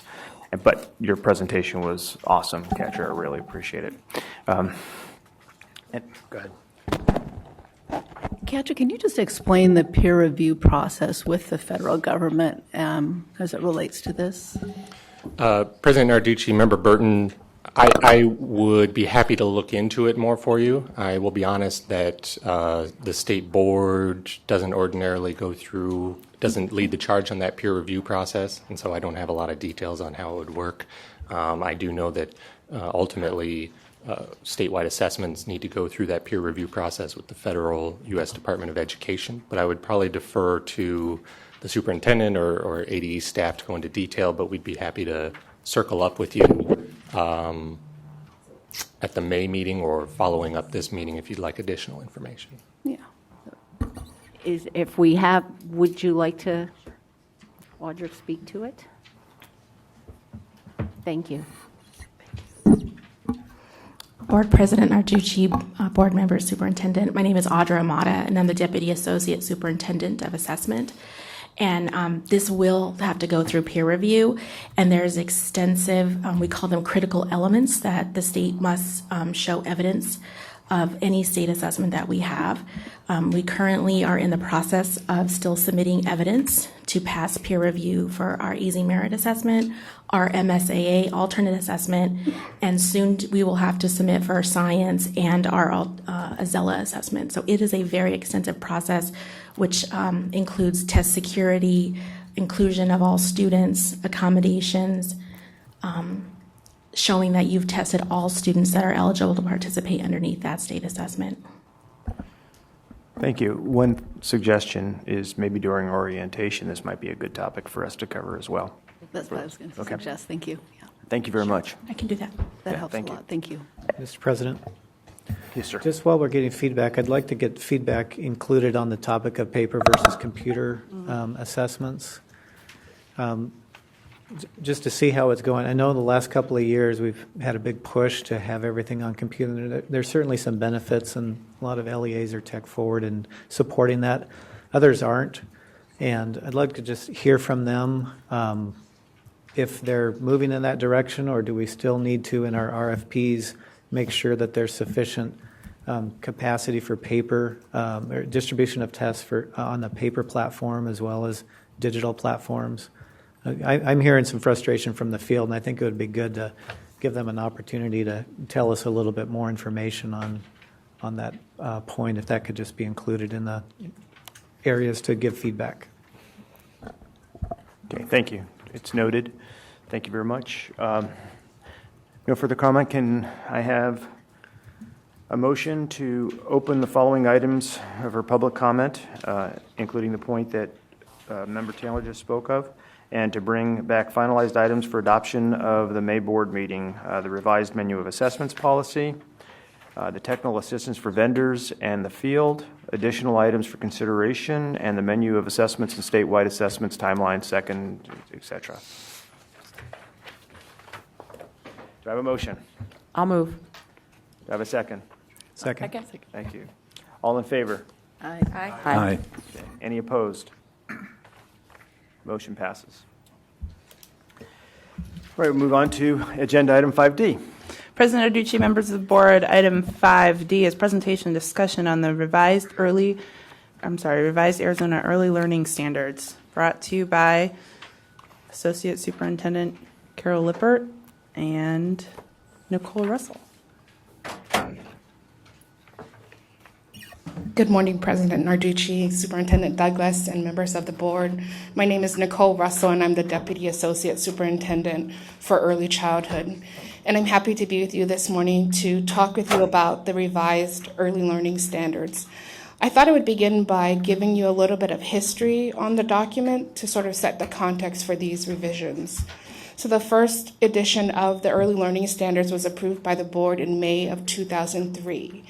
They were written under the Even Start Family Literacy grant work that was done by the Department of Education under the Adult Education Unit. That transitioned over to the Early Childhood Unit when that began in 2010.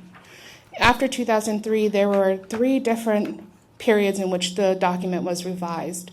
In 2008, in 2013, and this revision that's before you. The revisions that occurred most recently in this version, the most significant undertaking that happened was a revision to the alignment page in the document. I know you received the document electronically. There are alignment pages included for each of the learning standards. There are 8 learning standards for this age group, which is 3 to 5-year-olds. That's social emotional development, approaches to learning, language and literacy, mathematics, science, social studies, fine arts, physical development, health, and safety. In each of those areas, there is an alignment table. What we've aligned this document to are the other documents that are part of Arizona's continuum of early learning documents. So the infant toddler developmental guidelines, which are for children ages 0 to 3. This document for 3 to 5-year-olds, the Head Start Early Learning Outcomes Framework, because so many of our children are in early Head Start and Head Start settings before they come to kindergarten, and the kindergarten standards. The purpose of the alignment table is to show that what we're presenting here is in alignment with what research and best practices tells us about children in this age group. The second thing that we added in this most revised edition is a section on adaptations and modifications for children with disabilities. In all the other versions, that was embedded. And feedback that we got from the field, which included home providers, preschool teachers, our preschool special education teachers, what they've said to us over the years is, this is not prominent enough. We think you should pull some of these embedded recommendations out and make them standalone pages. And so we did that in this most recent version of the early learning standards. Other than that, the content remained the same. We updated with current research, which matched what we've known all along about young children, that play is an effective instructional strategy for these children, that developmentally appropriate practices go for all children from all ages, and that in order for this to be fitting and appropriate for all children, there has to be flexibility in the way that you use this. So one of the first things that we make note of in the introduction section is that this is a framework. It's not rigid. We have to have flexibility to make it adaptable for children who reside on tribal lands, for instance, or for children with disabilities. If I'm talking about the standard related to curiosity, what might that look like for a child who's had no experience outside of their home versus a child who spent all of their time outside of a home? So that's part of the way that we set up the context of the use of the document. And then we provide extensive professional development on how do I use this to inform curriculum and lesson planning in the classroom. I'm not sure if any of you have questions related to the document. Thank you very much. Great presentation. Any questions? Any points or issues? None. Thank Fine you. job. Thank you very much. Thank you.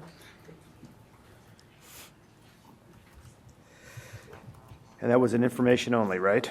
So we'll move on to the next agenda item and then break. President Arducci, members of the board, item 5E is a presentation discussion on the delay of the multi-state alternative assessment MSAA for spring of 2018. Audra? Good morning. I have a few slides.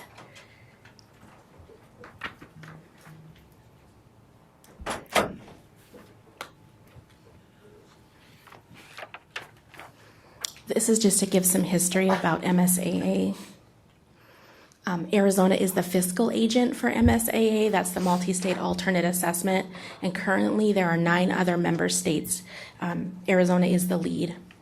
Again, this assessment is for students that are eligible with significant cognitive disabilities in grades 3 through 8 and 11 for ELA and mathematics. And we are in Arizona led the RFP, so we hold that here in Arizona. We're in year 3 of that contract, and our contractor vendor is Measured Progress Incorporated. And the reason we're coming today is since 2015, MSA has been field testing a new item type of writing for these students. And it was known since 2015 that in the summer in 2018, we would either have to do a standard setting or a standard validation to ensure that adding this item type into the assessment would not change the current cuts that were approved in 2015 by our boards. Each state had to go to their board members or their authoritative sanction to determine that the cuts would be approved for the whole group. As a result, that standard setting or what we've determined based on impact from our technical advisory panel is that we'll do a standard validation will occur this summer, which would result in a delay of reporting for the MSAA states. So we brought this information to the board for your information. And then I also have some of the plan to share with you today as well. Part of the plan, we have to go through these 5 steps in order to complete the standard validation. This will again have input from different subcommittees with an MSAA, and then also bring in school and district personnel from each of the member states to conduct this standard validation. You can see there's the 5 steps there. We have to look at, make sure that we still have vertical articulation between the grade levels and across the grade levels. We have to bring those writing prompts, that's the writing type, the new writing type, onto the ELA scale. we have already been assessing writing, just in a different format. So we were having students do some multiple choice, and now we're actually having them do some of their own writing into a blank template for them with support from a test administrator and a template where they're adding some words in or adding some pictures in to complete the writing. We also have to then review the current ELA cut scores to determine if anything needed to change, and then that would be where we would come back and ask for your approval if the cut scores changed or where they change at. And that will not again happen until later this summer. So this is a little bit hard to see, but I wanted to show you, this is the detailed timeline. So the states would be starting to recruit, go through those 5 steps. You can see the steps are identified there. And then the states would get the final cuts to be approved by their state board of education or whoever has to approve it in their state during the time frame of July 27th through August 10th. And we were hoping that at a special meeting, the board could approve those because fortunately or unfortunately, we're part of a group of states, and so any delay in any of the states will also have an impact to the other states. And they're in the same boat we are. We all have a state accountability to process and letter grades to give.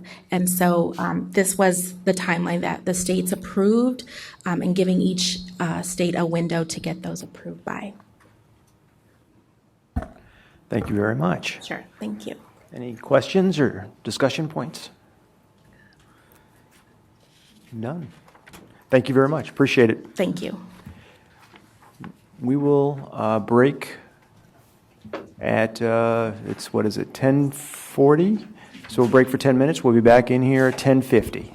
Thank you very much.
And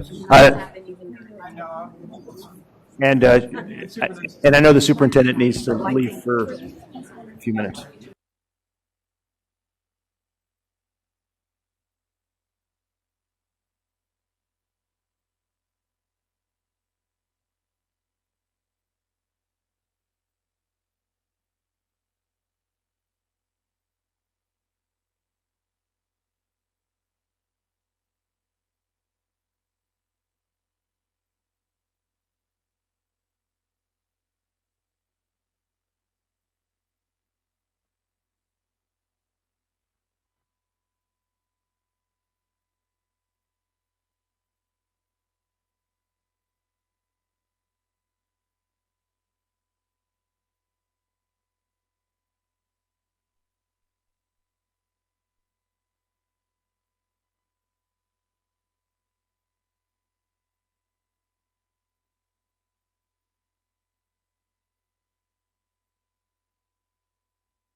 Okay, it is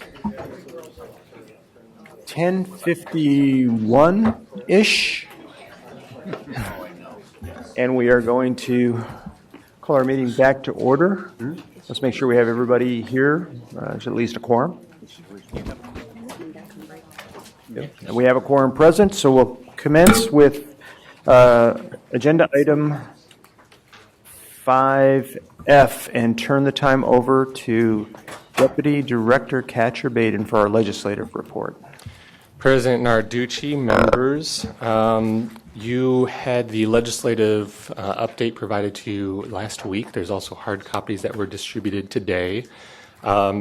You might be aware that there hasn't been much changing since our last meeting, and that's because the legislative session has slowed down pretty considerably since that last board meeting, and a big reason for that is that those standing committees have stopped meeting as regularly as they once did, so we don't see as many bills being introduced and moving through the process. But also the bulk of the conversations at the legislature have shifted from the legislation to budget discussions. And chief among those budget discussions is the teacher pay proposals that are out there, and specifically the governor's teacher pay proposal. That proposal, just to give you a sort of a high-level overview, is to increase teacher salaries cumulatively 20% by the school year 2020. That's the fiscal year 2021. And that would be, there's an attachment as part of your legislative update that comes from the governor's website that sort of goes into detail on that. So I'd be happy to go into specifics if you'd like me to. There's also, as part of that plan, is the retention of his initial plan that came out around January to begin restoration of additional assistance. That's district additional assistance and charter additional assistance, which ostensibly is for capital funding, but is pretty fungible in its uses. And that formula has been suspended annually every year since about fiscal year 2009.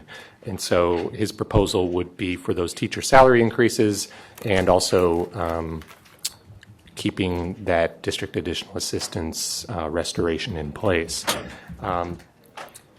Board staff has been in conversations with the president and the vice president in regards to potentially supporting the governor's efforts to increase teacher pay and to provide additional resources for K-12 education. And we've had some of those discussions, and I think there is the potential for the board to take action to direct staff to draft and release a letter to that effect of supporting the governor's efforts specifically, but really any efforts to increase teacher pay while also increasing additional resources for K-12 education. So with that, I'd be happy to answer any questions or go into detail. I know that maybe the President Narducci, you might want to say a few things about that and our discussions around that, but happy to answer questions. Thank you, Katcher. Are there any questions or discussion that any board members wish to have with Katcher regarding that? One thing that I'd like us to consider, Daniel, did you have anything? No. Okay. One thing that I'd like us to consider is a motion to actually have staff draft a short and succinct letter in support of increased funding and additional funding for education in line with what Ketcher was talking about, and then have that draft circulated among the board members. And I do want it short. I don't want a thesis, and just maybe a few sentences. Is that agreeable? Mm-hmm. Can I get a motion to that effect? I would be happy to give a motion to that effect. Thank you. Can I get a second? A second. All in favor? Aye. Aye. All opposed? None. And seeing as we have a quorum, that motion passes. And let's get that letter out as soon as we can, please. Thank you. President Narducci, absolutely. And with that, that's essentially the bulk of the legislative update. As President Narducci mentioned, we will draft that letter right now as soon as possible and distribute it to the members for review. And then if you have any comments, you can potentially send them directly to me. I don't think we want to draft the letter by committee or anything like that. So we'll get that out as soon as we can. And for the most part, that concludes the rest of my legislative update. If there's any questions on those bills specifically, I'd be happy to go into detail. But other than that, I'm open for questions. Any questions? Seeing none, thank you very much. We will. That's okay. When's the session going to end, Catcher? Crystal ball. President Narducci, I think I had a little vacation planned for May 14th, and so just by fate, I am going to say May 14th. Very good. So we'll write that down and check it out at the next board meeting. And probably at 2 in the morning, too. Okay. Very good. Thank you. Okay, we'll move on to agenda item 5G. Turn the time over to Director Williams. Members of the board, item 5G is a presentation, discussion, and possible action to close rulemaking procedures for the following rules. G1 is R7-2-601, and G2 is R7-2-611. As previous board meetings have gone, Kutcher will ask, or Deputy Director Baden will answer any questions the board members have. If board members have no questions in regards to closing rulemaking, then I would recommend a motion for those 5G 1 and 2. Questions? Discussion? Superintendent? You have time.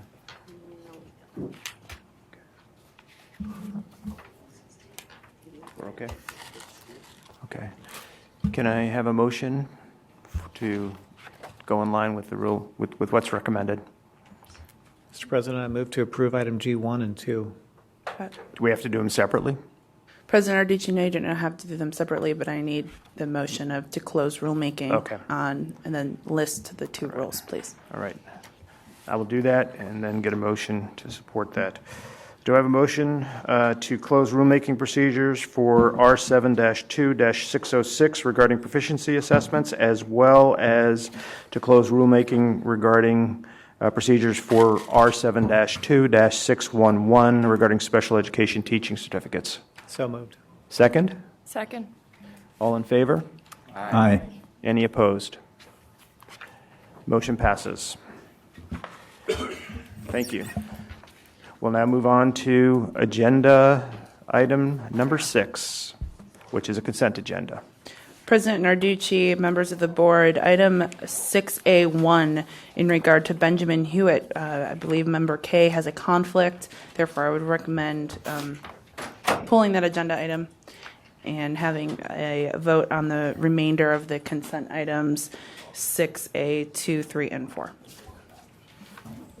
Any discussion regarding items 6A 2 through 4? Seeing none, can I have a motion to approve consent items 6A 1 through 2 through 4, not 1 through 4, 2 through 4? Can I have a second? Second. All in favor? Aye. Any opposed? None opposed, so that motion is passed. Now we will go back to, there was an item of conflict for item 6A1 with respect to Benjamin Hewitt, and that was pulled due to a conflict. Do I have a motion to approve item 6A1? So moved. Do I have a second? Second. All in favor? Aye. All opposed? Motion passes. Let's go to agenda item 7A, which are dealing with negotiated settlement agreements. So President Narducci, members of the board, it's at the board's discretion if they would like to do the negotiated settlement agreements as we have done the past two board meetings, in which you take them as a single motion, 7A1 through 7A8. If board members choose not to do that, then they can specifically pull out certain negotiated settlement agreements they would like to talk about and approve the others. It's really up to the preference of the board members. Are there any items on the list that anybody would like further discussion to or about? Mr. President, I'd like to talk on number 4, or at least vote separately on 7A4. 4. Let me just back up a little bit, and I'll just handle it one by one. This way we can just approve them as we're going along. So as to 7A1, with respect to Linda Archuleta, any comments or discussion regarding that one? None. With respect to 7A2, with respect to Kimberly Burrow, any conversation or discussion? The superintendent, just stop me if we want to. I'm good. Keep going? Maybe when Okay. With respect to 7A3, and with respect to Monica Draker? None. 7A4, Yama Elham. Yeah, Mr. President, this is one I'm going to have a hard time supporting with the extensive track record there with the 5 arrests. So I don't know that the negotiated settlement is appropriate, at least in my view on this one. And 7A4 involves several DUIs, starting back in 2001, I believe, and then repeatedly almost every 2 years, several years after that. So with discussion regarding 7A4, is there any, in further discussion regarding that, is there anybody else who has positions regarding 7A4 as well, and not moving forward with the recommendation of the negotiated settlement? Yes, Mr. President.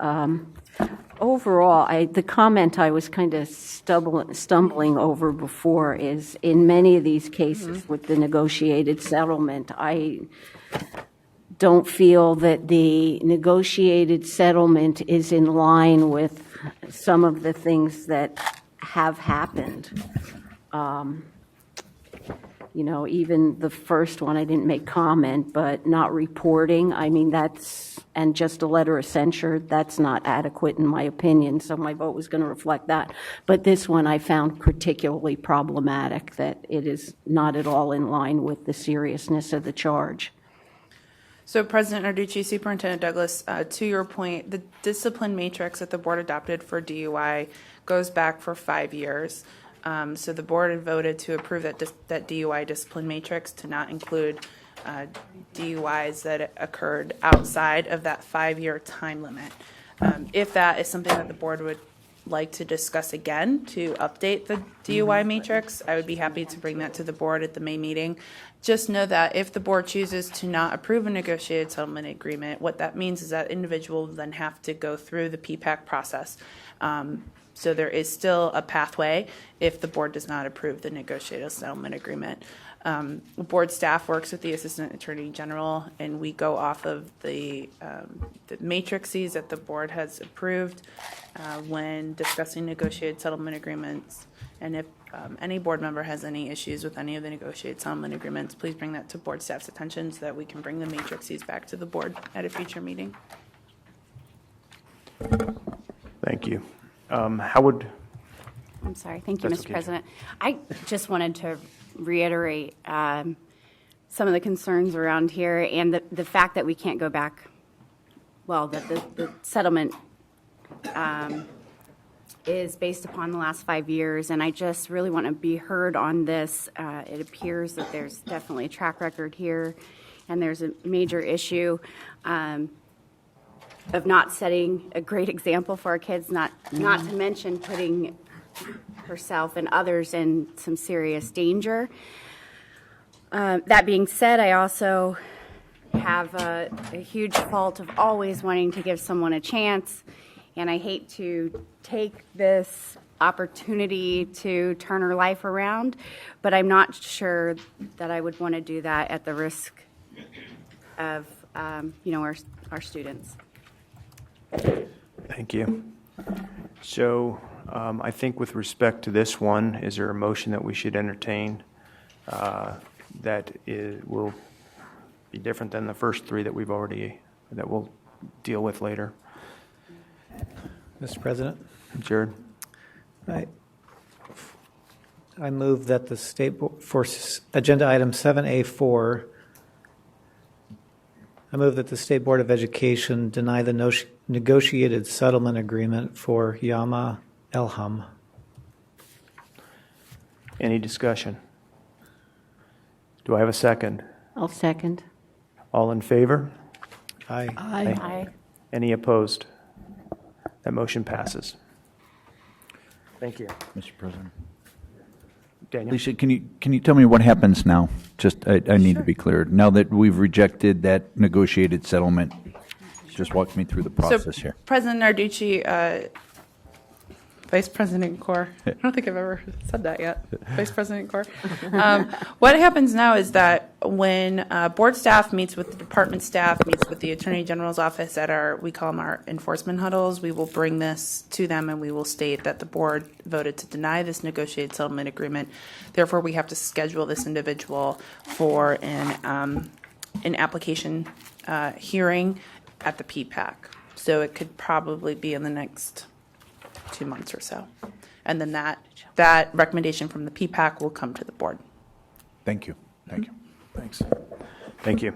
We'll move on to 7A5 regarding Nicole Crum. Any discussion? Oh, I'm sorry. Narducci, I had one more question. Just as related so that this doesn't happen again, how would this impact relooking at the matrix and rather than looking at just the 5 years? Is there something we need to put in place to look further back if there's a history such as this so that we can just make things more streamlined? So President Narducci, Member Mack, I can have Director of Special Projects, Mr. White, look at the DUI matrix and have him prepare a presentation to the board for the May meeting. Thank you. That'll work. Then we'll move on to 7A5 regarding Nicole Crum. Any discussion? Yes, Mr. President. Just a point of clarification will now expire on the respondent agrees.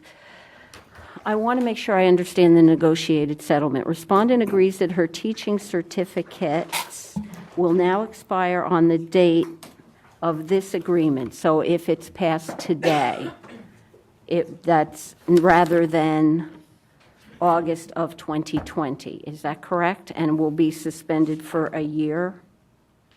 President Narducci, Superintendent Douglas, that is correct. So if the board votes to approve the negotiated settlement agreement for this respondent, then her suspension starts the day that it is approved by the board. It will then go for 1 year with the conditions listed as A and B.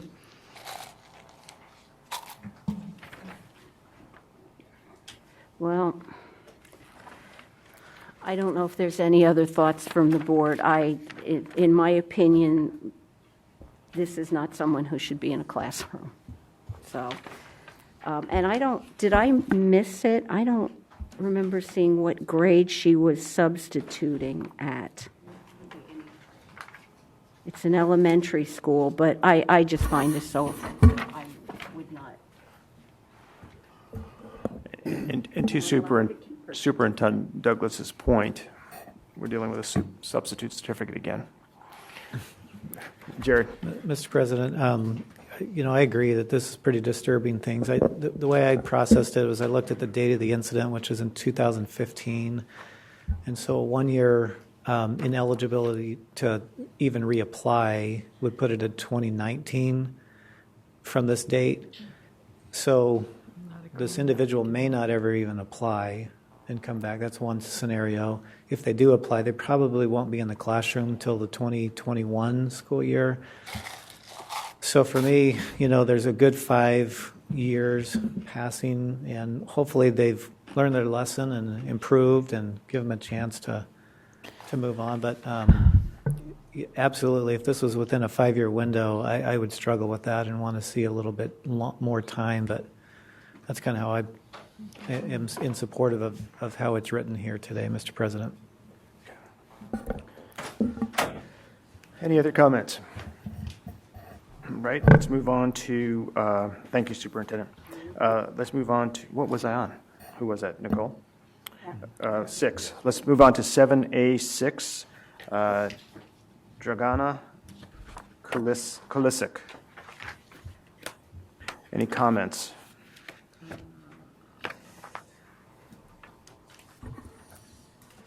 Superintendent. Mr. President, this one is very interesting to me, and I have taken the fact, I've talked about, the stance we should have taken in 15545, and I've long felt and agreed with a former board member that this is really a contractual issue between the district and the employee involved. In this particular case, because I went and did a little research because this is one of our neighboring districts, and she submitted a letter of resignation on December 11th. The last board meeting that the Deer Valley Unified School District held for that year happened to be on December 12th of that same year. So then they didn't have one. I guess, again, I view it more as a contractual issue.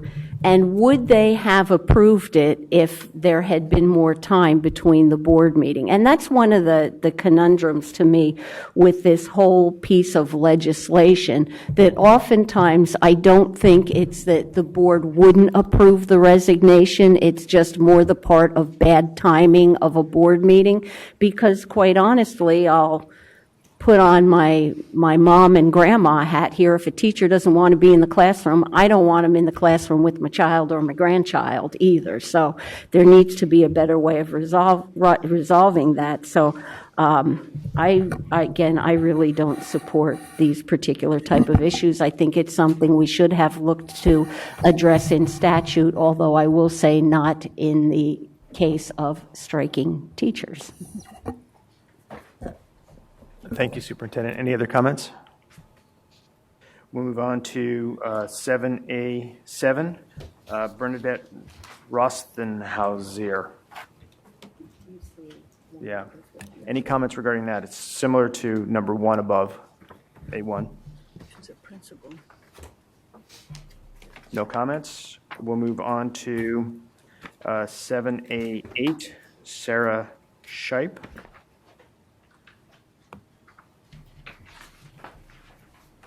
Any comments regarding Sarah? Negotiated settlement. Okay, what I'm going to do now is look for a motion to approve negotiated settlement 7A 1, 2, 3, 7, and 8. Can I have a motion to approve those negotiated settlements? So moved. Second. All in favor? Aye. Any opposed? Yes, Mr. President, I am opposed overall my belief is these negotiated settlements, much like plea agreements, go too lightly for the actions that they seem to address. Okay, thank you. So it passes from A 1, 2, 3, 7, and 8. And now I'll have a motion to approve the negotiated settlement of Nicole Crum and Regine 5 and 6. So 7A, 5 and 6. Can I get a motion to approve those two? So moved. Second. All in favor? Aye. Opposed? No. Motion passes. Thank you, Superintendent.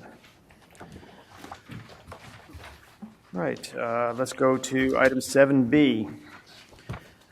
President Arducci, members of the board, item 7B is a presentation, discussion, and possible action on the findings of fact, conclusions of law, and recommendation of the Professional Practices Advisory Committee to suspend the teaching certificates of Selena Graves, case number C-2016-258, for a period of 3 years. Would you like board staff to discuss, or would you like a motion? Up to the members. Any discussion that the members would like regarding this action? Seeing no members requiring discussion, can I get a motion? Mr. President, I'll make a motion. I move that the State Board of Education accept the findings of facts, conclusions of law, recommendations of the Professional Practices Advisory Committee to suspend any and all of Ms. Graves' teaching certificates for a period of 3 years. Can I get a second? I'll second, but I do have a question. Will she need to come back before the board again if she chooses to renew her certificates at some point in the future? President Narducci, Dr. Chang, that is correct. So she will always be, from my understanding, she will always be flagged in the investigative unit as well as has discipline on file. So when she goes to apply for her certificate, it would automatically be kicked to the investigative unit. Thank you. We have a motion and we have a second. Thank you, Dr. Chang. Can we, all in favor? Aye. Aye. Any opposed? Motion passes. Move on to item 7C regarding Maura Huntington. President Narducci, members of the board, item 7C is a presentation, discussion, and possible action on the findings of fact, conclusions of law, and recommendation of the Professional Practices Advisory Committee to suspend the teaching certificates of Maura Huntington, case number C-2015-216, for a period of 3 years. If any board members have any questions, I'm available. If not, I would recommend a motion. Questions, discussion? We have someone. I am Maura. Alicia. And to make this brief, I did bring a packet with letters, recommendations, examples of professional development that I've done, and these are throughout the years. Initially, I was given the offer to take a plea, which would have suspended my license for 1 year. I wished now that I had chosen that, but I was also wanting the opportunity to maybe speak out and ask the board about maybe putting this suspension in effect at the end of the year so that I could finish out the year.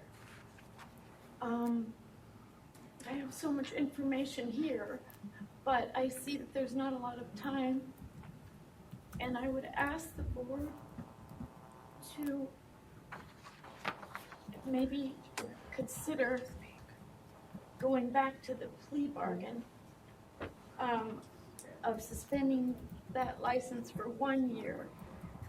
And I also would agree to, in any situation, if the license was not suspended, to undergo any kind of conditions, drug testing, alcohol testing, any kind of conditions that would be required, or even a condition of, if I were to err, that I would be immediately sent out of the, terminated.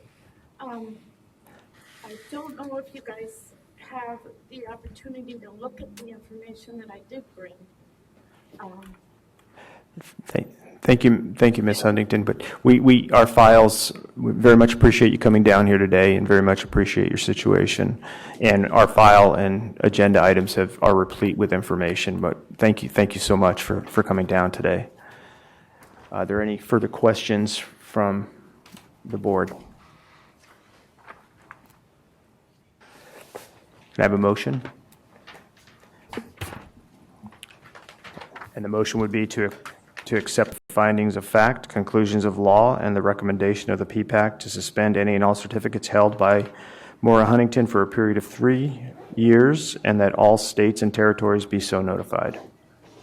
Do I have a motion to that effect? So moved. Do I have a second? Second.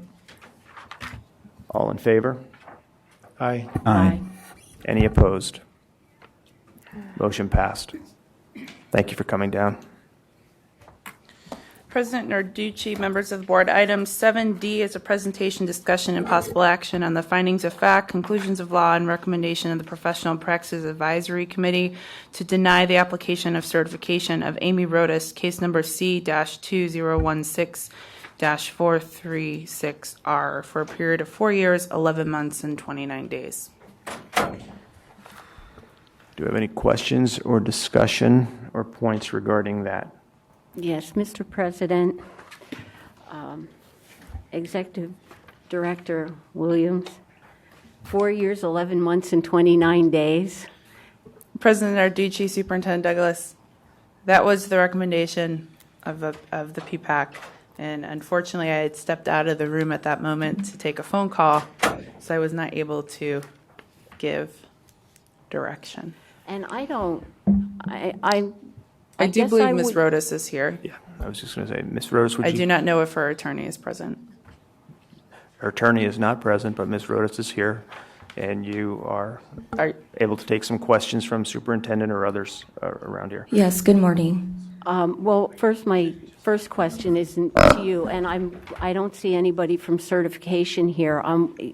Is that going to be a logistical nightmare in any way with any of the reporting databases or not, or whatever, whether there are internal or national, for 4 years, 11 months, and 29 days? President Narducci, Superintendent Douglas, yes. With speaking with Chief Investigator Winder, she would appreciate a 5-year denial. Just add the next day. It's easier for her to track if that's the wish of the board. President Narducci, I do wish to ask Ms. Rodas if she is still represented by her attorney, because I do know her attorney has been present at all of her meetings. And At this time, I'm here representing myself. I'd like to speak to the board. I am currently an ESL teacher at Glendale Union High School District. It's a job that I love. I've been teaching for now 20 years. I started in 1998. I do it because I love teaching students and the reward of teaching students, especially who are learning the language and the culture, so that they can contribute to our society. And today I know that this board is here to determine whether or not I should continue my teaching career or be denied the opportunity for a period of up to 5 years. And before you make the decision, I just wanted you to hear directly from me, not from my attorney, not from a recommendation from a committee, but the person who is most affected by your decision, which is me. I understand that in November 2015, while teaching at Tolleson School District, a student in my class told me that her friend, who was also a student in my class, may have been involved in some type of a situation at a park.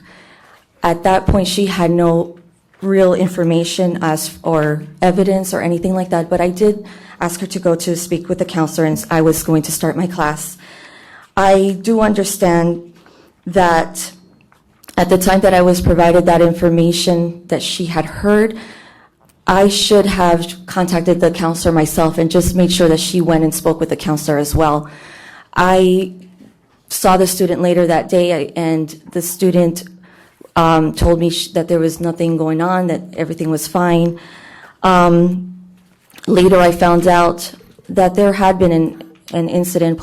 The Phoenix police had been called to the park that night before, and they had found that there was parental discipline that had been taken action with the student. But the student told me it was an incident with her boyfriend at the park. Again, after going through this process, at that time, I really believed I did not have sufficient information to report a specific abuse because I didn't see any abuse or know of any abuse. But I do feel like I should have contacted the counselor just to make sure that the friend of hers had made it there and had spoken to the counselor just to know what had happened or what had followed up with that. In all of my years of teaching, 18 years in Tolleson, now 3 years at Glendale Unified High School District, I've never had an incident. I've always seen myself as a professional, and of course I care for my students. I love my students. I'm a mother of 3, and my students are the most important thing in the priority for me as a teacher and as a mother of my son who is here, a sophomore at Glendale High School, my daughter who is a senior graduating from Westview High School, and my youngest who is in 1st grade. This is my career. This is my livelihood. And I would appreciate for this board to please reconsider this recommendation. I have had my evaluations. I have had the support of my administration, previous administrators, and honestly, I cannot imagine not being in the classroom and teaching. It is my passion. It is what I love to do. And in the time that has passed since 2015 and working at Glendale, there has not been another incident at all like this. I will always remember to make sure that I contact a counselor, even if I don't have enough evidence, even if I'm not sure. I will be more careful. It was an error in judgment, but I do not believe that it should be enough to take my certificate and deny a renewal, especially for up to 5 years. I have paid my mistake. I have had to pay thousands of dollars in legal fees, experience the threat of possibly losing my career. But I am an outstanding and responsible educator. I am an asset in the classroom, and I would love the opportunity to continue to impact the lives of my students in a positive way as I have.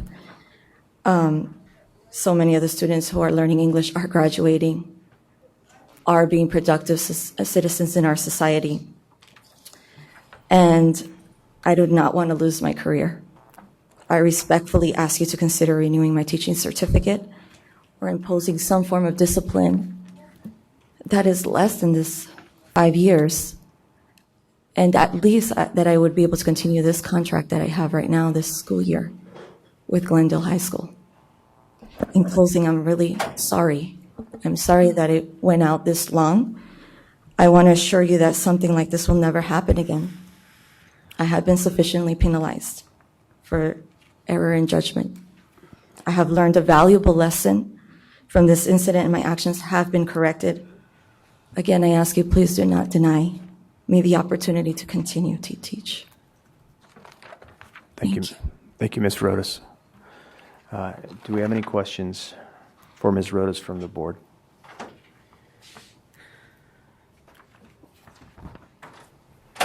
Appreciate you coming down today.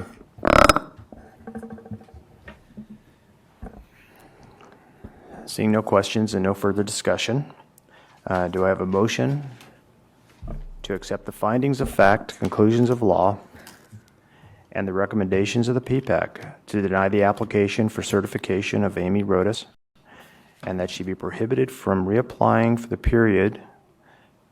Is there any discussion regarding the time period? 4 years, 11 months, 29 days, or did we want to go to the 5 years as was discussed? And I can change, I will make the motion for the 5 years, and that all states and territories be so notified. Is there any discussion regarding that motion? Do I have a second? Second. Second. Who gave the motion? I just reiterated the motion. I just need someone to give the motion. I thought you were. No, I was just reading it. Do I have a motion in that regard? So moved. Okay. And we have a second. And all in favor? Aye. Aye. Any opposed? Mr. President, may I make a comment? Yes. With all due respect to Ms. Rodas, when I served on a school board, one of the things they absolutely drummed into our heads, and while we were around students a lot, certainly not as a classroom teacher, is, I mean, I made some of the same comments. One of the questions that you made, what if I don't have the evidence? What if I'm not sure what I've heard is true? And the law is clear. You don't get to make that judgment call anyway. I'm very thankful that whatever happened to this young lady was not worse than it is bad enough. So with that, I vote aye. Motion passed. Thanks for coming down. All right, we will move to agenda item 8, summary of current events, future meeting dates, and items for future agendas. Alicia. President Narducci, Superintendent Douglas, members of the board, I'd just like to bring to the board's attention that it is Mr. Kellen Wesley's birthday today, and so you are spending your time with the birthday boy. Jared said he wants to sing. Happy birthday to you. Happy birthday to you. Happy birthday, dear Kellen. Happy birthday to you. Thank you very much, guys. And to that, President Narducci, members of the board, if you have yet to let Melissa know if you attend on joining us tomorrow for the board orientation, whether it's in the morning or because we have 9 to 11, we have 3 to 5, that's the same presentation, and then in the middle, the Department of Education is coming over and giving a presentation, which I'm very excited for, from 12 to 2. Again, it will be all recorded, but if you can join by WebEx or in person, that would be wonderful. And let Melissa know, please. Well, thank you. With that said, Mac? President Narducci, Executive Director Williams, I wanted to address the letter, the mail we received, and I know at the last board meeting we requested that the science standards and social studies standards be posted in their complete version, both pre and post internal review, to provide adequate feedback and to provide for full transparency in the standards review process. I have gone myself to see, and they have placed up the version that has the green font. So I'm unclear whether those are the additions and those are the changes, or is it reflecting all the changes that were made? And I think it's important to have up there, especially for people to provide review and to have that full process of transparency. So if we could. President Narducci, Member Mack, I will work with the department and get you some answers on that. I believe Carol had, Assistant Superintendent, Associate Superintendent Lippert, has worked on yet another document for that. I mean, I thought the changes were pretty clear, with all due respect to the letter that was sent, that there can only be one group or organization or one way to create these things is, I don't even know what word I want to use, that anybody in Arizona would think that they and they alone can have input and things must be chiseled in stone the way I want or the way they want them is problematic. But because we did green line the changes or green font the changes, we would have thought that would have been adequate, but apparently it's not. So we've done yet more work. And one of the problems, and I think it was Member Burton that had requested a red line. The problem is, and it might have been in history, the problem is the old standards were so old and outdated that they really weren't even used as a starting point. I saw that. I saw it, and I appreciate the green line version. Right. The green line shows more clarification. But anyway, we want to make sure, and I believe that can be put up, but I do need to talk to Assistant Superintendent Whitford. Thank you. With that said, and seeing no other, Current events. I'll just. current events. Well, it says, current events. Once again, I implore our teachers not to walk out on our children.